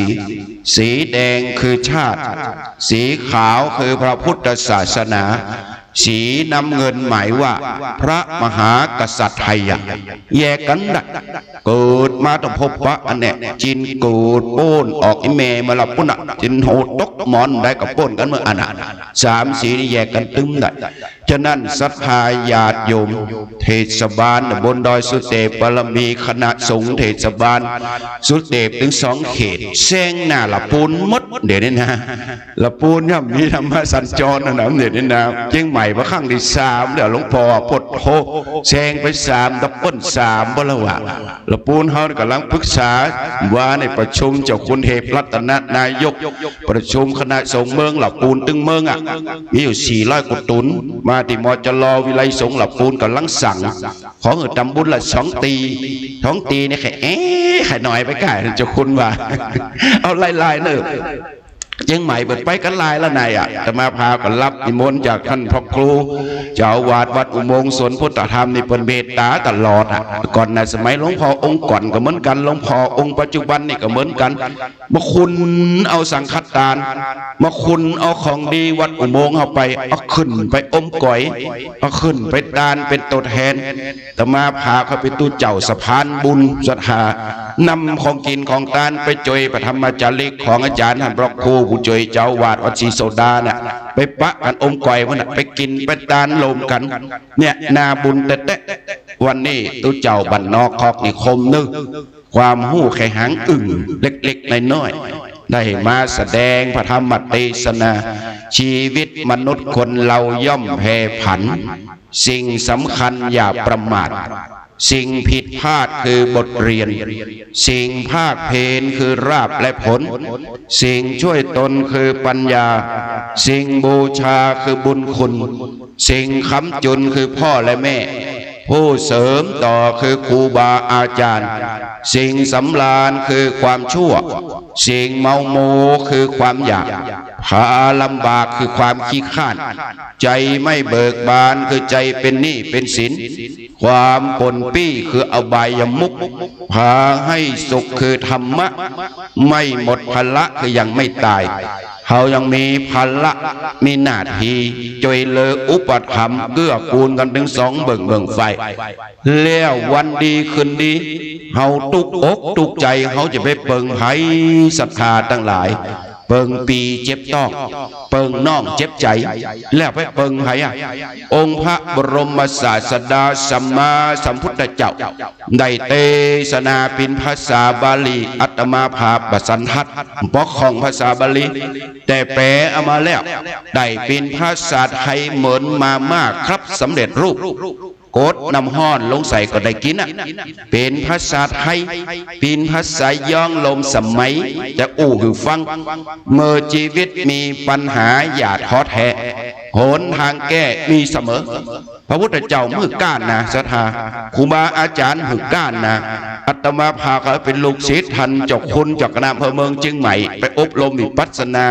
ก่อนบอกรุ่นนี้อาจารย์เจ้าคุณต้องแน่นอนว่ารุ่นรับประกาศนียบัตรตี2อาจารย์ไม่ได้พระคุณเจ้าคณะภาคลงเครื่องบินตี 1พระครูดอยสุเทพพระครูศรีโสดาตี 1เจ้าคณะภาคลงเครื่องบินน่ะเขารออยู่วัดศรีจอมต้องตี 2นะครับใบเทวดาประทานตอนนั้นหลวงปู่มีชีวิตหลวงปู่ก็นั่งอยู่ละหลวงปู่ท้องนะแต่มาข่าวเป็นรุ่นนั่นพอดีไปอบรมวิปัสสนาได้เปิดแล้วเขาได้เยจะฮือมีปัญหานี่จะฮือนะตะลุงบันดอนปัสสร้างบันย่องเมืองย่องเนี่ยโอ้ได้กะจะบอกเคล็ดลับมันไม่ยากฟังดีๆฟังแล้วนำไปประพฤติฟังแล้วนำไปปฏิบัติของดีมีเมืองหลับปูนครูบาเจ้าสลีศรีวิจัยครูบาเจ้าสินธรรมเกิดหลับปูนฉะนั้นเอาของดีหลับปูนมาเผยแผ่กัน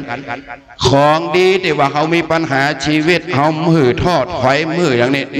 1มีปัญหาอย่าท้อถอย2อย่าคิดหนีปัญหา3อย่ารอคำสรรเสริญและนินทา4อย่าดูถูกโลกเก่า4กำในเบ็ดเซ็ตต้องภาษาบาลีแล้วเอาไทยม่อนเนี่ยมีปัญหาชีวิตอย่าท้อถอยเกิดมามีเหมือนกันมัดสุมาถึงเบื้องบนลงมาถึงเบื้องแต้มถึงติดดินหินหยามหาเศรษฐีถึงยาจกมีมัดตู้เจ้าคณะพักครูยังมีมัดปัญหามีปัญหามือกุม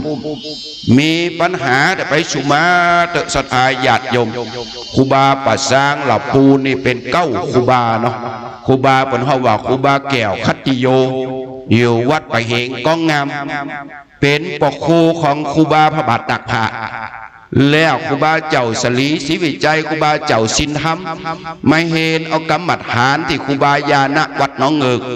ไม่เห็นเอากรรมฐานที่ครูบาอุปละวัดปัตตานไม่เห็นกรรมฐานที่ครูบาวัดดอยแต่แล้วครูบาอาจารย์เหล่านี้จะไกวเต้นถึงกันหมดคนเขาว่าไกวเต้นมีปั๊บอันเดียวศึกษาปรมัตถะอีปอปรมัตถะนี่นะนกกามาห้องหูมดครูบาสายประสางนะครูบาต้นเก่าไม่ใช่ตัวต้นรุ่นใหม่นี่นะรุ่นเก่านะแล้วเปิ้นว่าเปิ้นบอกคือมหาก็ได้เป็นพระธรรมบัตรหูดมหาเด็ดปฏิบัติงานกรรมมักไม่หันไม่เหมือนหันจิ้นปิ้งหวานเปิ้นว่านะมหาเขาจำกรรมตัวลุงไว้เนอะก่อนตัวลุงเขาเฉ่งบุญเวลาตายไปนะมหาจำกรรมนี่ไปอู่ศรัทธาคนบางคนมีปัญหาคณะสงฆ์พระภิกษุสามเณรด้วยความเคารพครับอัตตวิบากท่านนายกรองนายกฆ่าตัวเก่าตายทำร้ายตัวเก่าทำร้ายสามีภรรยาทำร้ายลูกหลานทำร้ายบ้านเมือง หาถือว่าตกเกาป้นบะป้นครูบายองหลับปูนว่า500 จาดตกใจนะสถาตายเกิดจะตุกทำร้อยเต่าเฮาตุกเต่าเจ้าเต่าจาดนี่นะมีความตุกใจที่ในปอกติดนี่เป็นแสนนะเฮาฆ่าตกเกาตายนะทำ500 จาดจะติดนี่เพิ่มเป็น100 แสนปันแสนวะตายก็เกิด500 จาดครูบาเป็นว่าไว้นากูเนาะเดี๋ยวให้ไปกึดเลยมาวันนี้นะบนดอยสุเทพนี่มีนะปัญหาเมื่อละปูนนะละปูนเจ้าคุณเทพว่าปัญหาละปูนนับหนึ่งคือฆ่าตัวเองตายเกิดมาจากอย่างนิคมอุตสาหกรรมอกหักลักลอยคอยงานสังขารเสริมมีความเลื่อมใสในศาสนาเนี่ยปัญหาเลยเกิดขึ้นเมืองนิละปูนนิคมอุตสาหกรรมบนดอยสุเทพเขาเนี่ยมีสบายต้องนึกต้องกึดเนินี่มีปัญหาอย่าท้อแท้หนทางแก้มีเสมอสติมาปัญญาจะเกิดสติตลอดจะเกิดปัญหาตั้งสติก่อนสตาร์ทถึงจุดหมายปลายทางโดยติหมายญาติโยมสาธุชนทั้งหลายสามเณรทั้งหลายเห็นหนังสือนี่มีสติมันตึงใดมันตึงผ่านมันตึงป้นนี่ป้นศีลก็มีสติแล้วนะก็มีสติแล้วแวดมันตึงได้ดีมาสักอย่างมีสตินำหน้าเนี่ยลุงลังครูบาละปูนกับปื้อบ้านกับปื้อเมืองหาเอ้ยมันเยอะมันดีเลยกะโจรไปวัดเมินจักหางเต่าโจรไปตะวันแดงบิ๊กซีโลตัดลู่กันห้อมลู่กันขึ้นรถไปว่ะเมินแมงเมาบินเข่ากองไฟว่ะบาว่าอุปมาไก่วันนี้มันได้เข้าภาษาได้อยู่สิ้นเดียวไก่ออกภาษาในหนาวครูบาว่าอุปมาปะผัดโตเมื่อไก่แจงหนาวปะจิ้นแหงกับสามเขอแจเมื่อเขี้ยวหมีพระของพี่เมื่อใกล้ตาย sorry อดยังนี่มาสักอย่างพระสำนักอิปัสนาลำเปิงตะโพธารามศิษย์อันดับ1หลวงปู่จอมต้องก็ตึ้งมาเข่าวัดอุโมงค์คุณธรรมเป็นเปิดถึงว่าก็ตึ้งมามันตึ้งมาเอาอย่างปล่อยมันเถอะเลยกรรมมันไปกับปื้อบั่นกับปื้อเมืองครูบาวานะเนี่ยมีปัญหาอย่าท้อแท้อันที่2ศรัทธาญาติโยมเอามีปัญหาและชีวิตอย่าท้อแท้ละอันที่2นี่เขาอย่ารอกรรมสรรเสริญและนินทาการทำคุณงามความดีมีกาลเวลานะมีวันมีเวลาอย่างพี่น้องศรัทธาเทศบาลสุเทพในครั้งที่3แล้วเนี่ยธรรมสัญจรนะมีเวลานะเปิ้นกำหนดนะเปิ้นกำหนดตายตูนะแล้วคุณเฮารุ่นใหม่ก็เหมือนกันอีปออีแม่ตั้งหลายเนี่ยโอ้ยแต่มาพาวก็ตัวอินดูหออินดูมสังลงได้จะถึงวันดี12 สิงหาว่าเยอะได้จะถึงวันดี5 ธันวาเยอะไปไหวอีปอไหวอีแม่สุดต้องกึดมองอีอ่ะวันปอวันแม่ได้มี2 วันเนี่ยใน360 กว่าวันเนี่ยเกินไปเนอะสูเขาหนาเนอะศรัทธาวันปอวันแม่มันจะมีกับวันแม่แห่งชาติ12 สิงหานะวันปอมจะมีกับวัน5 ธันวามหาลาดนะมันมีตลอด24 ชั่วโมงอ่ะหาใจเข่าไปของปอหาใจออกไปของแม่ปอแม่อยู่ในจิตในใจปอแม่อยู่บนกระหม่อมเจ้าจอมโหเขานี่เขาจะเป็นล้อมได้12 สิงหาไปมีปอยแม่รับมาคืนโลดมันได้กึกได้กอดได้หอมได้ไหวสักคำเฮ้ยปอยแม่ตายละให้ไหวมันก็ปะมันก็มาไปตันอย่างไปเต้นกินว่าศรัทธาญาติโยมทั้งหลายเนี่ยครูบาละปูนบอกว่าคนผู้นี้เปิ้นว่าให้ก็ให้แต่ดีลีเปิ้นว่าดีก็ดีแต่นอก่อนมันบัดดีสุดว่างอกเต็มโหมันก็ดีเนอะเหมือนแมงงนมักจิ้นเหนาเหมือนแมงเมามักตอมไฟเหมือนมาในมักเข้ามาหมดงามมักมันหมูศัตรูมักใส่โตดโปรดคนมักลืมกุลก้อยกัดดำบุญไปหน้าเหมือนเปิ่นวานกาตกขี้เหล่ามาสาบมาอู่ไปเฝ้าฟังคนจังมักจนหึกตุกไฟลุกอย่าเอาไฟไปตอดแตกหมอดเมืองอย่าได้เป็นปีเป็นนอกใส่อยู่ในต้องยังเกิดเป็นนอนนะเมตตาศรัทธาญาติโยมทั้งหลาย เนี่ยเขาจะไปกองมันเขาจะไปพัดวันประกันพรุ่งรีบเร่ง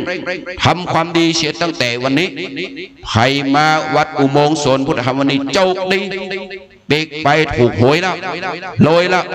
สุขภาพสมบูรณ์แข็งแรงแล้ว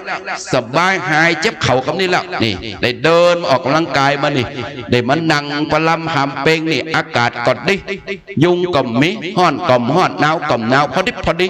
มันเป็นมัชฌิมาปฏิปทาทางสายกลางแล้วเนี่ยเป็นสิ่งที่ดีเราอย่าท้อถอยต่อชีวิตอย่าคิดหนีปัญหา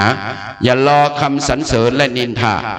แล้วประการสุดท้ายญาติโยมสาธุชนพุทธบริษัททั้งหลายครูบาอาจารย์บอกว่าอัตหิอัตโนนาโถตนนั่นแหละเป็นติเปิงของตนน่ะเขาจะไปดูถูกตกเก่าวะสถาเอ้ยบางคนบางตาเนี่ยตัวลงเยอะค่อยเกิดมานะปล่อยแม่ตุกค่อยตึ้มดีปอแม่ค่อยเป็นคนตุกคนยากดูก็ดูถูกตกเก่าพอดูถูกบ่ดูถูกแม่ไม่ถูกอย่างใดอย่างคนเฮาอ่ะศรัทธาญาติโยมเลือกเกิดไม่ได้แต่เลือกที่จะเป็นได้เฮาแต่ปิ้นสังอ่ะปิ้นกับราชการนะปิ้นมาทรงองค์เจ้าอ่ะปิ้นสมณเณรนะปิ้นปกก้าในขายอ่ะเฮาเลิกเป็นได้อ่ะอยู่ในความอุตสาหะวิริยะภาคเพียรน่ะนักปราชญ์บอกว่าทรัพย์สิ่งของเงินทองเสื้อผ้าบ่มีไผปามาจากต้องเปรียบด้วยความเพลินเหมือนดักบ่งก้องทรัพย์สิ่งต้องมาไวปางหลังลงแล้วเกยได้หันไผ่บาทรัพย์สิ่งใดจากต้องเมมารดามาได้สุมาบารมีพระเดชพระคุณสุมาบารมีท่านเจ้าคณะตำบลหนองสองเขตพระมหาเถรานุเถระเป็นเก้าท่านทั้งหลายหมู่เฮาหลอดปื้นสินอิเมมันมียังตัวมานาหนึ่งสมองกับสองมือนะบริสุทธิ์พุทธผ่องนะแล้วเขามาสร้างอัตโมนนี่เนาะพ่อแม่เขาก็สร้างอัตโมนนี่ฉะนั้นครูบาอาจารย์บอกว่าจงเตือนตนของตนให้พ้นผิดตนเตือนจิตเตือนไม่ได้ใครจะเหมือนตนเตือนไม่ได้ใครจะเตือนตนแช่เชือนใครจะเตือนให้ป่วยการจงป้องกันดีกว่าแก้ถ้ามันแย่จะแก้มันยากถ้ายุ่งมากแล้วมันแย่จะแก้ไม่ไหวถ้ามันยุ่งนุ่งนังนักมันหนักใจจงแก้ไขอย่าให้ยุ่งนุ่งนังเลยศรัทธาญาติโยมสาธุชนทั้งหลายเมตตาบารมีของตันครูบาเจ้าสินธรรมบาเจ้าสลีศรีวิจัยปีนี้ตั้งขราชการบ้านเมืองหลับปูนมีทันเจ้าคุณเทพรัตนนายกว่าราชการจังหวัดนายอำเภอ8อำเภอเป็นมติกันว่าจะยกย่องบารมีครูบาเจ้าสินธรรมหลวงสลีศรีวิจัยขึ้นเป็นบุคคลสำคัญของโลกยูเนสโกโลกเขานี่มีกี่ประเทศหันทั้งหลายหัวโลกเขานี่มี190กว่าประเทศนะโลกมนุษย์เขานะแล้วจะเอาครูบาขึ้นเป็นอันดับ1เนี่ยเปิ้นหือใจเวลา3 ปีโลมผลงานครูบาเจ้าศิริศรีวิจัยวันที่6 มิถุนาคมที่ผ่านพ้นมาเป็นวันครบรอบวันเกิดครูบาคณะสงฆ์เมืองหลับปูน8อำเภอเลยจัดมหกรรมเตะเดินเตะสันถีแห่ลูกเมินครูบาหุ่นไฟเบอร์หุ่นขี้ผึ้งเนี่ยจากบ้านปางเดินตีนมดห้ามขึ้นรถเด็ดขาดมาจากบ้านปางมาถึงบ้านป่าปูมานอนป่าปู1 คืนจากบ้านป่าปูบ้านโฮงมาถึงวัดบ้านโฮงหลงนอนวัดบ้านโฮงหลง1 คืนจากวัดบ้านโฮงหลงเดินมาถึงพระบาทตากผ้านอนพระบาทตากผ้านั้น1 คืนจากพระบาทตากผ้าเดินมาถึงวัดสีย่อยวัดกุลมักลมมณียลามเมืองหลับปุนนอนทั้ง1 คืนจากบ้านสีย่อยตำบลเสียนต้นหงเมืองหลับปูนเดินเข้าวัดจามเทวีนอนวัดจามเทวี1 คืนจากวัดจามเทวีเดินเข้าวัดมหาธาตุ วัดพระบรมธาตุเจ้าหลิปุญใจถาดลงเวง1 วันแล้วไปประกาศยกย่องติหันปรากฏว่าไปสันหิมจะเต็มได้จานพระเดชพระคุณครับคณะสงฆ์ได้สตังโดยได้มวลชนคนเป็นลักหมื่นนี่พอห้ามขึ้นฝันมาแดดฮ้อนโหย่อยสุกสักสึกสะบางวันก็ฝนตกสักสะฝนมือย่างนะแดดฮ้อนก็เตี้ยวฝนตกก็เตี้ยวแต่มาพากันเลยซื้อหมก300 ใบอ่ะตำบลแม่แรงอ่ะได้2 กิโลทำตะคุยเดินกันไปเดินแล้วครูบาไปจุกที่ไหนเดินไปไหนเปิ้นบริจาคตั้งกันตึงจังหวัดได้เงินเกือบล้านแล้วท่านเจ้าคุณหือทำ3 ล้านโยมเมื่อละปูนหือทำล้านหนึ่งเอาเงินเหล่านี้มาหมุนเวียนทำกิจกรรมหือครูบาในเมืองละปูนนะสะสมผลงานไว้แล้วก็เสนอกะ3 ปีไปตั้งหน้านะเนาะเขาจอยกับพี่น้องเชียงใหม่ก็จอยกันนะเนาะครูบาอันเดียวกันนะเขาจอยกันยกย่องครูบาอาจารย์เขาอ่ะวันนี้มันมีไฟได้แต่ก็หันถี่เอาไว้มันกำตำนายครูบาเจ้าสินห้ำบนว่าไว้อะแต่มาภาพจำได้ตุเจ้าโหสมองขีดเลยความจำเน็ตเปิ้นว่าก็ได้ไฟ2ให้หน่อยละได้จะว่าสถาฟ้าแล้วห้องแปรนะมันจะเด็กได้ฝนตกเนาะกรรมครูบาเจ้าสลีศรีวิจัยว่าไว้นะสถาโยมฟังนู่ต่อไปตั้งหน้าวัดจะมองจะห่างหนต่างจะเลงหงเห็นจะดีคนบดดีจะได้กินข้าวคนเห่าใส่เขียวขาวแม่ห้างนางสาวจะนุ่งเตียวไปเหี่ยวจะโมนเมินปอยผู้ดอยจะล่างคนขี้ข้านจะได้กินดีคนบัดดีจะได้หนีเป็นนอนสาดตูกาเต็มบ้านเต็มเมืองน้ำเมืองเอาแม่น้ำโง่ควายบับแห่คนเห่าคนแก่มีไผแอวหาปูป่าจะนีน้ำตกกับทำเป็นตีแอวตีจุ่มกันคนจักไปจุ่มนุ่มกันเป็นกลุ่มเป็นกอดบ้านเมืองจักเดือดฮอดละอ่อนซ้อนบ่ฟังกรรมคนใจดำมีโตประเทศคนจักเหมือนผีเหมือนเพศแม่ยิงปะจายบ่เก่าผมเข้าบ่มีตำหนต่างดีบ่มีไผไตหอยคนเหมือนหอยงูคนจักสานมาบนดิน1 ศอกน้ำบ่ออกอยู่บนเฮินคือเขาเลินอยู่บนอากาศคนสลาดเป็นแปลงควายเล็กมาขายว่าญาติโยมทั้งหลายคนทั้งหลายหูติบตาติบดำดินบินบนไปหน้าและพี่น้องเฮยแม่นมดนะขอบคุณมากๆพ่อแม่นมดนะสมัยครูบามีโทรศัพท์เนาะสมัยครูบามีไฟฟ้าแล้วครูบาหูอย่างใดอ่ะหูติบตาติบไปเหี่ยวจะโมนเมินป้อยอ่ะคนอย่ามาบนดิน1 ศอกสวานมามีไผลบพี่น้องมาธรรมสัญจรมีไผเตียวมานะรถมดรถถีบรถเย็นรถยนต์รถมอเตอร์ไซค์มดอ่ะเนี่ยน้ำจะออกบนเฮินอ่ะมีลูกน้ำทุ่งมีเลี้ยวน้ำบ่อมีเลี้ยวน้ำตุนน้ำหม้อมีเซ็ตมดเปิดน้ำตู้เย็นจอกเสียงสตางค์แล้วเนาะหูติบตัดติบนะเขาอยู่นี่เพิ่นจะถ่ายไล่ไปต่างประเทศได้แล้วครูบาเป็นหูได้อย่างไรอ่ะบ้านเมืองได้เป็นเอียเนี่ยเป็นอรหันตาสรุปแล้วต้องกึดอย่างนักครูบาอาจารย์เขาเป็นอรหันตาจบข่าว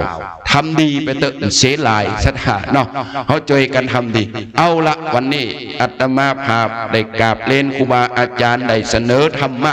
คือกับญาติโยมทั้งหลายว่า4 ข้อ4 ประการอ้อเนาะไปฝนตกนะมาภาพมีโฮมนะครูบาอาจารย์อยู่ในเต้นบนเฮาไม่ได้อยู่ในเต้นนี่ได้ฝนตกตาดก็แล้วกัน4 ข้อเด้อจำไว้เด้อสถามาธรรมสัญจรวันนี้ได้4 ข้อ 1. อย่าท้อถอยต่อชีวิต 2. อย่าคิดหนีปัญหา 3. อย่ารอคำสรรเสริญและนินทารีบเร่งทำความดี 4. อย่านินทาอย่าดูถูกโต๊ะเก่าเนี่ยกำลูกกุ้ยไว้ครูบาก็ทำได้เฮาต้องทำได้ท่านเจ้าคุณวัดลำเปิงตะโพธารามเจ้าคณะเมื่อจึงใหม่ปนสร้างวัดได้เฮาก็ต้องสร้างวัดได้นะปนนางวิปัสสนาปนสัญจรได้เฮาก็ต้องไปได้นะสถาสัญญาล่ะกับพระเดชพระคุณละเนื้อปนพม่าสัญจรวิปัสสนาต้องไปนะ ท่านเจ้าคุณยังไปได้อะภาระหน้าที่อำเภอเมืองเชียงใหม่มีนักขนาดไหนอย่าโปดโหและศรัทธาเขาต้องหือสารสนับสนุนนั้นเนี่ยศรัทธามาแล้วมันได้อย่างเนี้ยนักปราชญ์เลยว่าเกิดเป็นมนุษย์คนเราอยากสุขสบายอย่าใจน้อยอะไรนิดอะไรหน่อยอย่าคิดผวาหวังสะดุ้งแม้นเพียงเสียงนกกาแล้วจะมาทำงานใหญ่อย่างไรกันถ้าไม่สู้แล้วจะรู้หรือว่าแพ้ไม่อ่อนแอคงไม่รู้ความเข้มแข็ง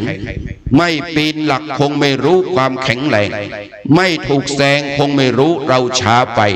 หากว่าญาติโยมตันใดสนใจธรรมะภาษายองลมสมัยสามารถติดตามในเฟซบุ๊กไร้สดสมปรารถนาหมู่เก้านึ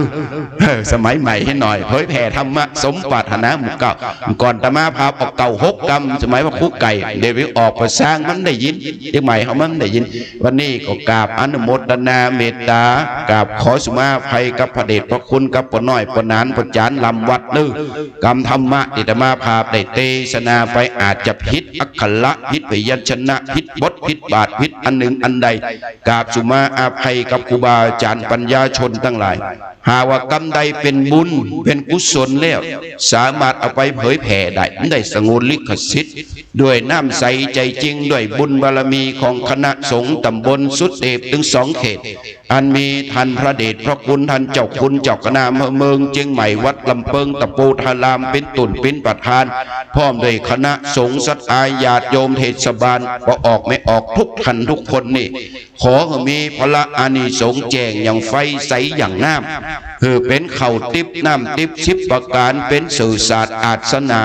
เป็นพระศาสตร์แก้ววิมานคำเป็นศาลาเก่าห้องไปเสริมอย่างดวงวิญญาณของครูบาอาจารย์ที่สั่งวัดสั่งว่าพ่อแม่พี่น้องเขาสั่งวัดสั่งว่ามาตายไปก็ขอได้สู่สุขติสงสวรรค์จันทร์ฟ้าบุญกินบุญทานขอบารมีของพระพุทธบารมีของพระธรรมบารมีของพระสงฆ์กุลศีลกุลทานกุลเมตตาภาวนากุลปิตามารดาพ่อแม่ผู้บังเกิดเก่าครูบาอาจารย์เทวบุตรเทวดาบารมีสิ่งศักดิ์สิทธิ์หูติบตาติบจงได้ปันโจกปันใจปันคุณงามความดีปันศีลปันป้อนให้กับศรัทธาญาติโยมทั้งหลายได้เกิดสติเกิดปัญญาเกิดความอดทนดำรงชีวิตด้วยความไม่ประมาทเจริญรุ่งเรืองสุขภาพพลานามัยสมบูรณ์แข็งแรงได้อยู่กินอยู่ด้านรับใจสืบต่อยังประเทศชาติพระพุทธศาสนาพระมหากษัตริย์บ้านเมืองได้การกรุงลุงเรืองสมดังความมุ่งมา่ปรารถนาเหมือนกันทุกท่านทุกคนธรรมภาพแสดงพระธรรมเทศนาในบุญญกถาย่นย่อสมควรแก่กาลเวลา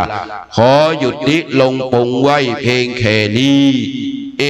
วังก็มีโดยภากาละชนีสาธุสาธุสาธุในเมตตาธรรมท่านอาจารย์พระครูวิมลสุตาพรรองเจ้าคณะตำบลแม่แรงเจ้าวาดวัดดอนน้อยตำบลแม่แรงอำเภอป่าซางจังหวัดลำพูนพระนักเทศระดับต้นๆของอำเภอป่าซางฉบับภาษายองอาตมากับไม่หลู่ยองหรือเปล่าเนี่ยก็จะได้มีโอกาสต่อไปก็จะได้นิมนต์ท่านได้มาโปรดภายพี่น้องเมืองเชียงใหม่ในกาลมงคลต่อไปวันนี้เราได้สดับรับฟังธรรมะแล้วก็จะได้มีการถวายเครื่องปัจจัยทายาทานในเบื้องต้น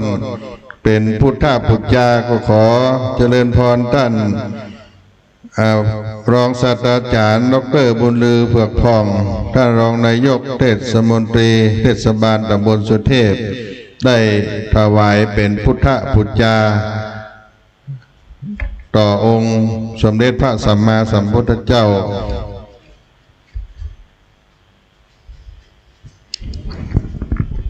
ปุจจา นำธรรมคำสอนยกย่องบารมีธรรมครูบาเจ้าสลีวิจัยครูบาเจ้าศีลธรรมสายปฏิบัติของล้านนาไทยของเฮาท่านวิษณุโยกาศท่านรองนายกเทศมนตรีเทศบาลตำบลสุเทพได้ถวายกันเตศปุจจากุลท่านอาจารย์พระครูวิมลสุตตาภรณ์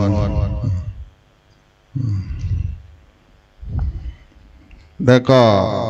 ปฏิกาละป้ออาจารย์โดยท่านเทพนิมิตแสนพรหมท่านปลัดเทศบาลตำบลสุเทพได้ปฏิกาละปุจจากุลป้ออาจารย์จำรัดป้ออาจารย์วัดอุโมงค์สวนพุทธธรรม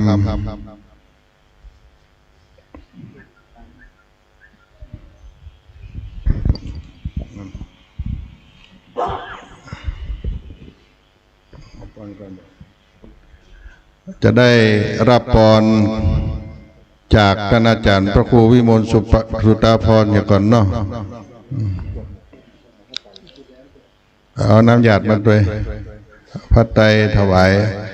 ท่านพระครูต่อไปต้องใช้ผ้าแดงเนอะจะได้เข้ากับครูบา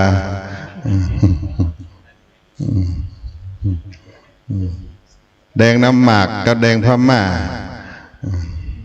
เอาท่านน้องเอาน้ำหยาดให้ท่านประธานเลยท่านรองนายกทั้งสองท่านแล้วก็ท่านปลัดท่านผอ.น้อยผอ.ตุ๊กตาหยาดน้ำด้วยกันหลวงพ่อเป็นต้มเป็นประธาน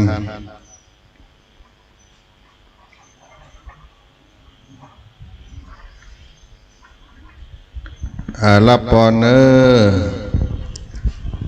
ศรัทธาญาติโยมมีน้ำญาติก็ญาติน้ำให้มีน้ำญาติก็สัจจะอธิษฐานบุญกินบุญทานพร้อมกันยะถาวะลิวังหาปุลาปริปุเรนติสาคะลังเอวะเมวะอิโตทินังเปตานังอุปกัปปติอิชิตังปะทิตังตุมหังคิปะเมวะสมิจันตุสัพเพปุเรนตุสังกปาจันตุปนาลโสยถามณิโยติลโสยถาสัพพิติโยวิวัจจันตุสัพพโลโควินาชันตุมาเตภวะวันตรายโยสุขีติขายุโกภวะอภิวาตนาสีลิสะนิจังวุตตาปจายโนจตาโลธรรมาวัฏันตุอายุวันโนสุขังปลังพุทธกุณังธรรมะกุณังสังฆะกุณังพุทธอินตาธรรมะอินตาสังฆะอินตาอัปสะอัปเมธรณีผู้อยู่เหนือน้ำผู้อยู่กำแผ่นดินมาโปผมหักษากำจูอุดหนุนศรัทธานาบุญขอบครัวลูกเต้าเหล่าหลานพุทโธพุทธังหักษาธัมโมธัมมังหักษาสังโฆสังฆังหักษาพุทโธพุทธังอรหังธัมโมธัมมังอรหังสังโฆสังฆังอรหังพุทโธพุทธังกันหะธัมโมธัมมังกันหะสังโฆสังฆังกันหะอายุวันโนสุขังปะลังสาธุวันนี้นิมนต์ท่านอาจารย์นั่งนั่นเนอะจนแล้วนะผู้เข้าร่วมงานทั้งหมด130 คนคือฆราวาสคณะสงฆ์ทั้งหมดเลขมงคล99 รูปรวมทั้งหมด229 รูปคนเมื่อพ่อกำนัน229เลขงามวัดอุโมงค์สวนพุทธธรรมและก็ได้ถวายทานหัววัดทำบุญธรรมสัญจรครั้งที่3วัดพระธาตุเจ้าดอยสุเทพวัดศรีโสดาวัดผาลาดวัดฝ่ายหินป่าแดงมหาวิหารวัดอุโมงค์ลำเปิงวัดโป่งน้อยวัดวัดสร้างทองเนาะวัดที่อยู่ในตำบลสุเทพวัดประธานพรรวมทั้งหมดได้ 2360 บาท สาธุการเนาะสาธุก็จะได้มอบเข้ากองทุนมอบถวายวัดใน3 ส่วนที่1ได้มอบเข้ากองทุนคณะสงฆ์ตำบลสุเทพจำนวน6,108 บาทขอกราบไหว้สาพระเดชพระคุณหลวงพ่อพระครูโคสิทธิ์ปริยัตยาภรณ์ได้รับมอบจากหลวงพ่อเจ้าคณะอำเภอนะครับ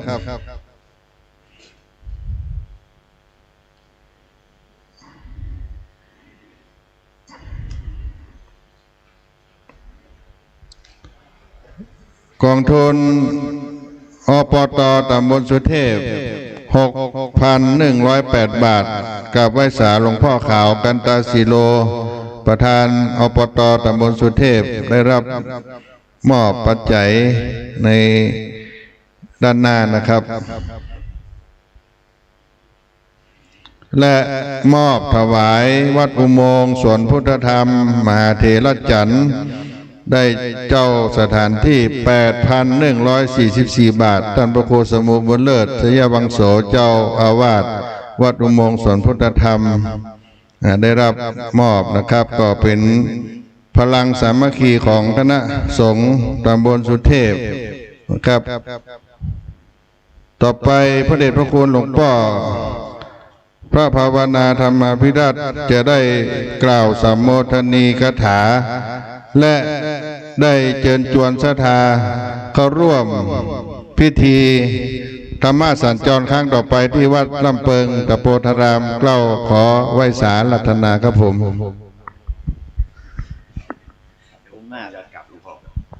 ขอลาครับเนาะเป็นนางไก่เนาะฟังพนาบุญเนี่ยฟังหมดเดียเรามี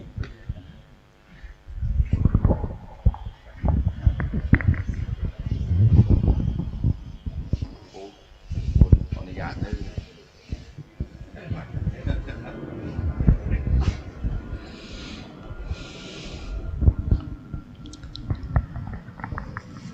ขอแสดงความยินดีกับคณะสงฆ์ตำบลสุเทพเฮา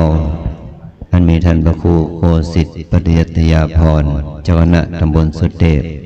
เขต1ท่านพระครูธีรสุตตโภเจ้าคณะตำบลสุเทพเขต2พร้อมด้วยพระภิกษุสามเณรวัดประทัดวัดทุกๆวัดในเขตตำบลสุเทพเฮาวันนี้ยังมีท่านเจ้าคุณสิทธิวชิรานุกูลได้มารวมบุญกุศลกับเฮาด้วยนะอันนี้ก็เป็นสิ่งที่ดีงามเพราะวันนี้ก็เป็นวันศีลด้วยเนาะวันศีลวันพระนะขอขอบคุณเจริญพรท่านนายกเทศมนตรีเทศบาลตำบลสุเทพนะท่านประสิทธิ์พร้อมด้วยท่านรองนายก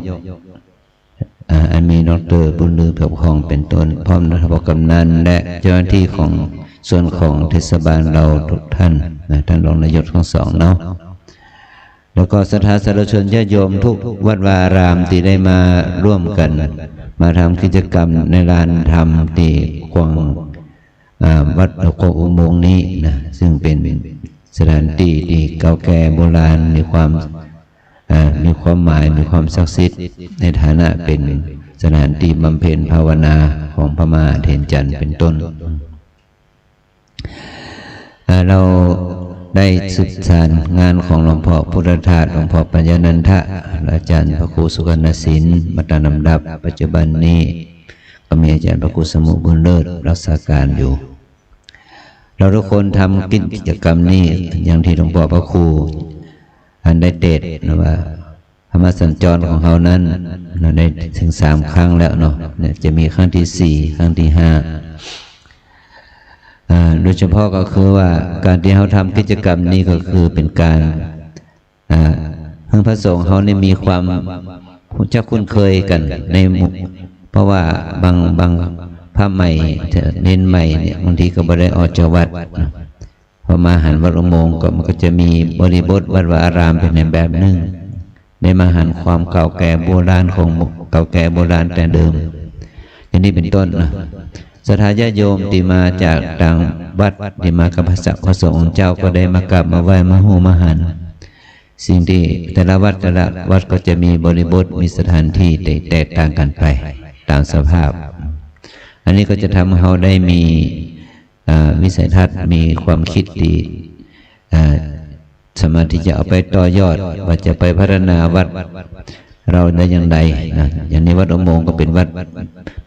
ป่านะมีป่าไม้อย่างนี้เป็นต้นนะอยู่กับป่าไม้ก็สามารถอยู่ได้นะเป็นสถานที่ท่องเที่ยวทางธรรมชาติด้วยเนี่ยมันก็มีความเปลี่ยนแปลงเป็นไปตามสภาพของแต่ละวัดแต่ละบริบทของวัดนั้นๆแต่ถือว่าการที่เรามาทำอย่างนี้ก็คือเป็นการได้มาสละตัวตนของเราเนาะว่าสละตัวตนของเราสละความสุขส่วนตัวของเรามาแสวงหาธรรมเราจะเห็นสัจธรรมว่าในศาสนสถานเนี่ยนารานเนี่ยนะมีมากว่า500 ปี600 ปีเนาะบางสิ่งบางอย่างก็เห็นความเสื่อมสลายสุดโทรมเป็นไปตามกาลเขาบ่สามารถที่จะหันเหมือนกับสมัยโบราณที่เพิ่งสร้างมาแต่แรกได้ว่าเป็นอย่างไรดูสิมันเป็นสมบูรณ์แบบเนาะเขาก็จะเห็นถึงอนิจจังความเป็นอนิจจังความเป็นของบ่เที่ยงของศาสนวัตถุที่เขาได้มาอยู่มาอาศัยเห็นกันในวันนี้ที่ว่ากลายเป็นโบราณสถานไปเนี่ยสิ่งเหล่านี้ก็เตือนใจเขานะว่าเป็นธรรมสังเวชได้นะว่าทุกอย่างเป็นความบ่เที่ยงเนี่ยเป็นความบ่เที่ยงมีความผันแปรปรวนฉะนั้นสิ่งแวดล้อมสังคมวัฒนธรรมทุกสิ่งทุกอย่างที่เขาได้เห็นได้รู้กับปัจจุบันนี้จะทำอย่างไรให้มันได้ประโยชน์กับคนในยุคปัจจุบันนะนี่เป็นเรื่องสำคัญมากว่าอย่างน้อยสุดนะปัจจุบันนี้พวกเราก็มาทำกิจดีว่าให้มันเป็นหน้าที่ของเราว่าคณะสงฆ์ตำบลสุเทพพร้อมได้คณะทางเทศบาลและปกนนวิทยาบ้านต่างๆตลอดถึงองค์กรส่วนต่างๆเนี่ยได้ว่าเราต้องอยู่ด้วยกันเนาะต้องอยู่ด้วยกันแล้วก็ทำกิจกรรมร่วมกันเพื่อความสันติสุขมันเกิดขึ้นเมื่อเรามีความเอื้อเฟื้อเกื้อกูลกันมีความสุขทางด้านจิตใจแล้วมันก็อยู่ม่วนมีความมันก็จะเป็นความงอกงามไพบูลย์เป็นเครื่องวัดคุณภาพจิตใจของเราเนาะแสดงถึงวุฒิภาวะของเราว่าเรานั้นได้มีการศึกษาแล้วก็เอาความรู้นั้นมาใจประโยชน์แล้วก็กิจกรรมเหล่านี้เขาก็ต้องการจะให้คนทุกวัยนำมามีส่วนร่วมอย่างเยาวชนเขาเนี่ยนอนเขาแต่ก่อนเขาก็ใช้วิธีแข่งขันแต่ส่วนทางออกมาบ่ต้องละเนาะเขาใช้วิธีว่าเอานอนมาแสดงบทบาทนอนในทำกิจกรรมให้เขาได้ฝึกตัวเองนะให้เขาได้มีส่วนร่วมแล้วได้ม่วนกับเขาด้วยนะได้ม่วนกับเขาด้วยนอนก็ได้มีส่วนรวมคนหนุ่มคนสาวก็มีส่วนรวมคนสูงอายุก็จะได้มีส่วนรวมอันนี้ก็จะทำให้มีคนทุกวัยได้มีส่วนร่วมกิจกรรมนี้ให้เขาได้หู้ได้หันอย่างน้อยสุดเขาก็ได้นึกถึงว่าสมัยเขาเป็นนอนนั้นได้มาทำกิจกรรมนี้นาที่วัดอุโมงค์นี่เป็นต้น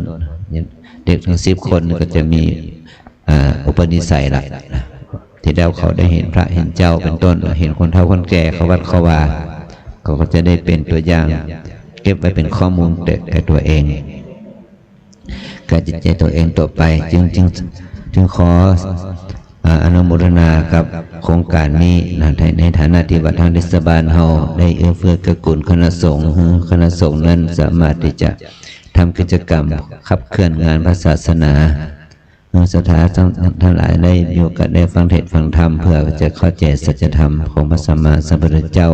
ยิ่งขึ้นไปโดยเฉพาะในช่วงเข้าพรรษานี้ซึ่งวันนี้เป็นศีลแรกเลยเนาะศีลที่1ของการฤดูกาลเข้าพรรษาโดยเฉพาะก็คือครั้งที่4เนาะครั้งที่หน้าเนาะขอโอกาสนี้เชิญชวนขอนิมนต์ครูบาอาจารย์เฮาแล้วก็ศรัทธาญาติโยมทุกคนด้วยเนาะขอไปร่วมธรรมสัญจรครั้งที่4ที่วัดลำเปิงเนาะวัดลำเปิงจะเป็นเจ้าภาพแต่ว่าธรรมสัญจรที่วัดลำเปิงครั้งที่4นี่มันตรงกับวันที่8 กันยายนนี้จะเป็น การธรรมสัญจรที่คณะสงฆ์นี่แบบเฉพาะตำบลสุเทพแล้วเนาะทุกตำบลในเขตอำเภอเมืองเลยนะจะมาร่วมกันเนาะพระศรัทธาก็จะมีกลุ่มหนุ่มสาวของจังหวัดเชียงใหม่จะเข้ามาร่วมกิจกรรมนี้โดยฉะนั้นก็อาจจะหลายร้อยเนาะอย่างเงี้ยเนาะหลายร้อยแหละเนาะก็จะประสานกับอบต.ทุกตำบล18 ตำบลในเขตอำเภอเมืองเนี่ยนะจะได้มาร่วมกิจกรรมนี้เนาะแล้วกลุ่มหนุ่มสาวของจังหวัดเชียงใหม่จะมาร่วมด้วยนะแล้วก็อาตมาก็ได้นิมนต์หลวงพ่อรองเจ้าคณะภาค7นะพระราชวิสุทธิเวทีรองเจ้าคณะภาค7จากวัดปากน้ำจะมาแสดงธรรมเนาะเพื่อเปิดได้หันว่าในกลุ่มในคณะสงฆ์เขาเนาะเอาได้ทำกิจกรรมเนี่ยกิจกรรมธรรมสัญจรหรือว่ากองนี่ว่ากองธรรมสัญจรกุลสาวเนาะอาจารย์เนาะกุลสาวที่รถด่วนขบวนพิเศษเนี่ยเหมือนกับว่าต้องการฟื้นฟูเรื่องของรถด่วนขบวนพิเศษเนี่ยให้มันเกิดขึ้นมาตึงปืนก็มีอยู่แล้วนะแต่ว่าเฮาคณะในอำเภอเมืองเขานี่มันยังมีน้อยเนาะแต่เขาจะมามีกิจกรรมนี้เกิดขึ้นที่ตำบลสุเทพเขานี่เนาะเพราะว่าตำบลสุเทพเป็นเจ้าภาพนะเป็นผู้ประทับเนาะก็มาจัดในตำบลสุเทพแต่ว่าคนที่มาร่วมนั้นจะหลากหลายเนาะทุกตำบลในอำเภอเมืองเขาถือว่าเป็นงานของอปอนี่เป็นงานของอปตก็คือหน่วยอบรมประชาชนตำบลสุเทพเนาะอปตเนาะเนี่ยแต่นี่จะเป็นอปอเลยหมายถึงว่าทุกตำบลมารวมกันเป็นอปอเนาะอันนี้ก็จะเป็นเรียกว่าเฮาเป็นแม่งานเนาะเป็นเจ้าภาพร่วมกันนะทั้งในสมาทั้งพระสงฆ์เขาเนี่ยเนาะเป็นในฐานะที่ว่าเป็นแม่งานทำงานด้วยกันอันนี้ก็เป็นโครงการที่เราจะได้ทำร่วมกันในขั้นต่อไปแล้วก็ครั้งที่5ก็จะเป็นวัดศรีสุดาเนาะวันที่22เป็นวันกตัญญูต่อครูบาและต่อสมเด็จพระเจ้าประคุณสมเด็จพระพุทธชินวงศ์และเป็นต้นนะที่วัดศรีสุดาเป็นครั้งสุดท้ายอันนี้ก็ถือว่าเป็นกิจที่ควรที่จะแก่การอนุโมทนาแล้วก็อย่างที่กล่าวเรียกว่าปีหน้าเนี่ยเขาก็จะมีโครงการเรียกว่าวิปัสสนาสัญจรเนาะกำลังวางแผนดูว่าจะจัดการอย่างไรเนาะวิปัสสนาสัญจรเนี่ยก็จะเน้นคนในตำบลสุเทพเขาทุกหมู่บ้านนะเนาะทุกหมู่บ้านทุกวัดแล้วก็วัดอื่นๆตัวที่อยู่นอกโครงการแต่ว่างบประมาณก็จะอุปถัมภ์หรือว่าในเขต13 วัดเขาเนี่ยเนาะ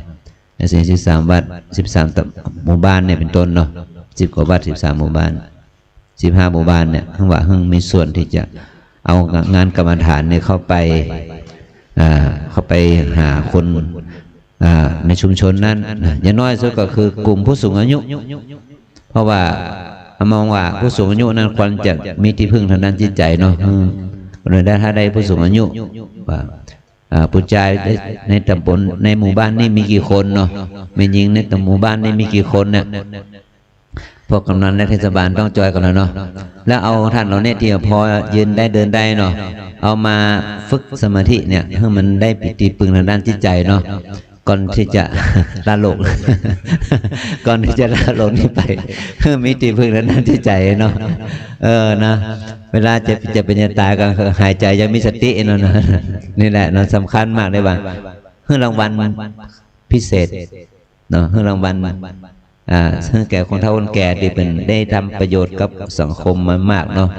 ได้เลี้ยงลูกเลี้ยงหลานมันนักเขาควรจะให้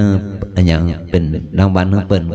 รางวัลชีวิตเนาะก็เนี่ยคือธรรมะเนาะพระธรรมเนี่ย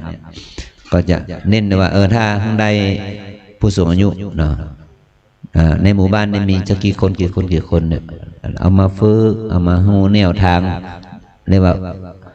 เนี่ยที่หลวงพ่อจะเรียกว่าตนแรกเป็นที่พึ่งของตนอย่างใดเนี่ยเนาะนี่แหละเนี่ยสติเป็นที่พึ่งแก่เราได้นะอย่างใดเนาะเดี๋ยวมีธรรมะเป็นที่พึ่งได้ก็จะมาเน้นตัวนี้เข้าไปเนาะอันนี้ก็เมื่อทางเทศบาลมีโครงการจะอุปถัมภ์อย่างนี้นะ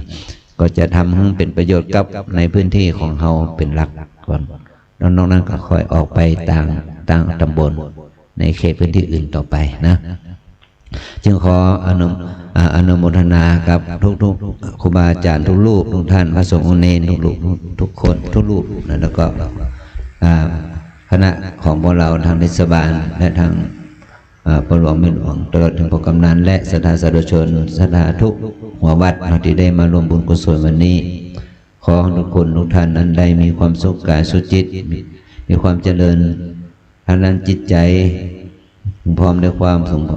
สมบูรณ์แห่งมนุษย์สมบัติสวรรค์สมบัตินิพพานสมบัติไปให้ภาคหน้าจงมาเกิดผลแก่สมณศรัทธาและมูลศรัทธาทั้งหลายจงทุกข์ทวนากันด้วยเถิดสาธุสาธุสาธุ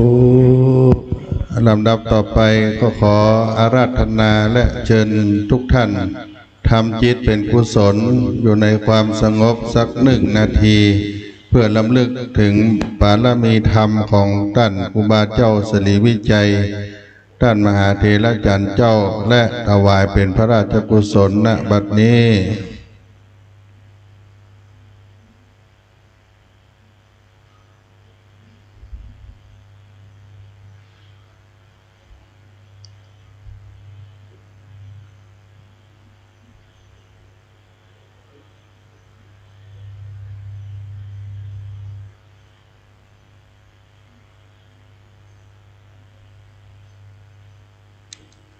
ขอกราบขอบพระคุณและอนุโมทนาทุกท่าน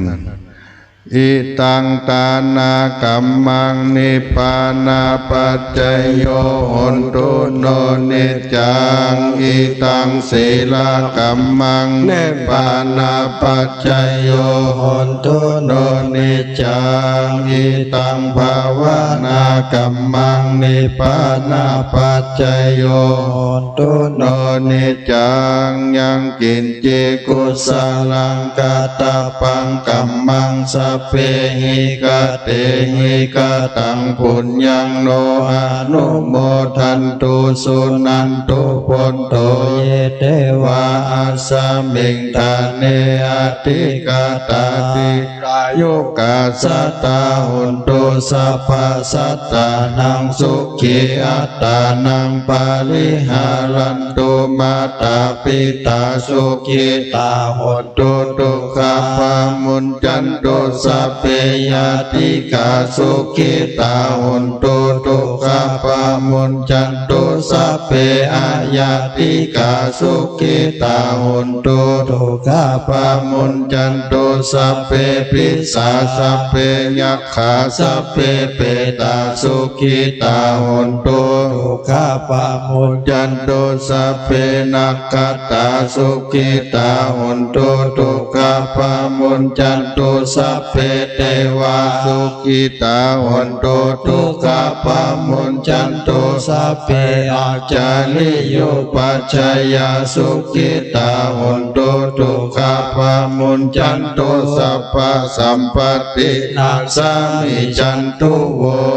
วันตามิพุทธังสัพพังเมโตสังฆามาทาเมพันเตวันตามิธัมมังสัพพังเมโตสังฆามาทาเมพันเตวันตาเมสังฆังสัพพังเมโตสังฆามาทาเมพันเตวันตาเมกโรอุปัชฌาจาริเยสัพพังเมโตสังฆามาทาเมพันเตวันตาเมกัมมัฏฐานังสัพพังเมโตสังฆามาทาเมพันเตวันตาเมเจติยังสัพพังสัพพะสาเนสุปฏิทิตาสาลิลาธาตุมหาโพธิงพุทธานุปังสักกาลังสัทธานาคโลเกเทวะโลเกพรหมโลเกสมโพธิเปลังกาทิเปสาลิลาธาตุโยเกสาธาตุโยอะระหันตาธาตุโยเจติยังสันทโกติงจตุลาสิทธิสหัสเสธรรมกันเทสัพเพสังปาทะเจติยังอาหังวันตามิสัพพโสวันตาครูบาเจ้าสลีวิจัยครูบาเจ้ามหาเถรจันทร์ วันตามิพันเตสัพพังอปาราตังธรรมะธรรมพันเตมยากาตังบุญยังสามินาอนุโมทิตาปังสามิหากาตังบุญยังไมหังทาตาปังสาธุสาธุอนุโมทามิวันตาหลวงพ่อท่านพระครูโคสิทธิ์ปริยัตยาภรณ์พระมหาเถระเจ้าคณะตำบลสุเทพเขตหนึ่งวัดป่าแดงมหาวิหารวันตามิวันเตสัพพังอปาราทังรามาตามิพันเต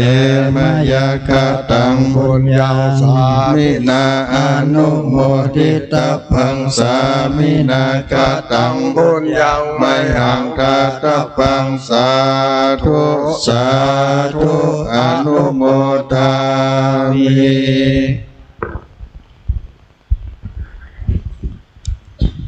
สาธุกราบขอบพระคุณคณะสงฆ์ทุกท่านนั้นมีหลวงพ่อเจ้าคณะอำเภอเป็นต้นเป็นประธานเจ้าคณะตำบลคณะสงฆ์ทุกวัดในตำบลสุเทพตลอดถึงเทศบาลตำบลสุเทพพ่อกำนันตำบลสุเทพศรัทธา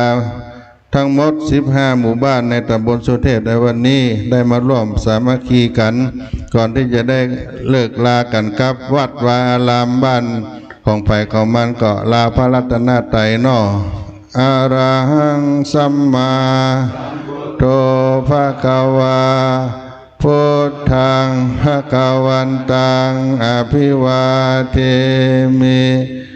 สวากขาโตภะคะวะตาธัมโมธัมมังนามัสสามิสุปฏิปันโนสาวกสังโฆ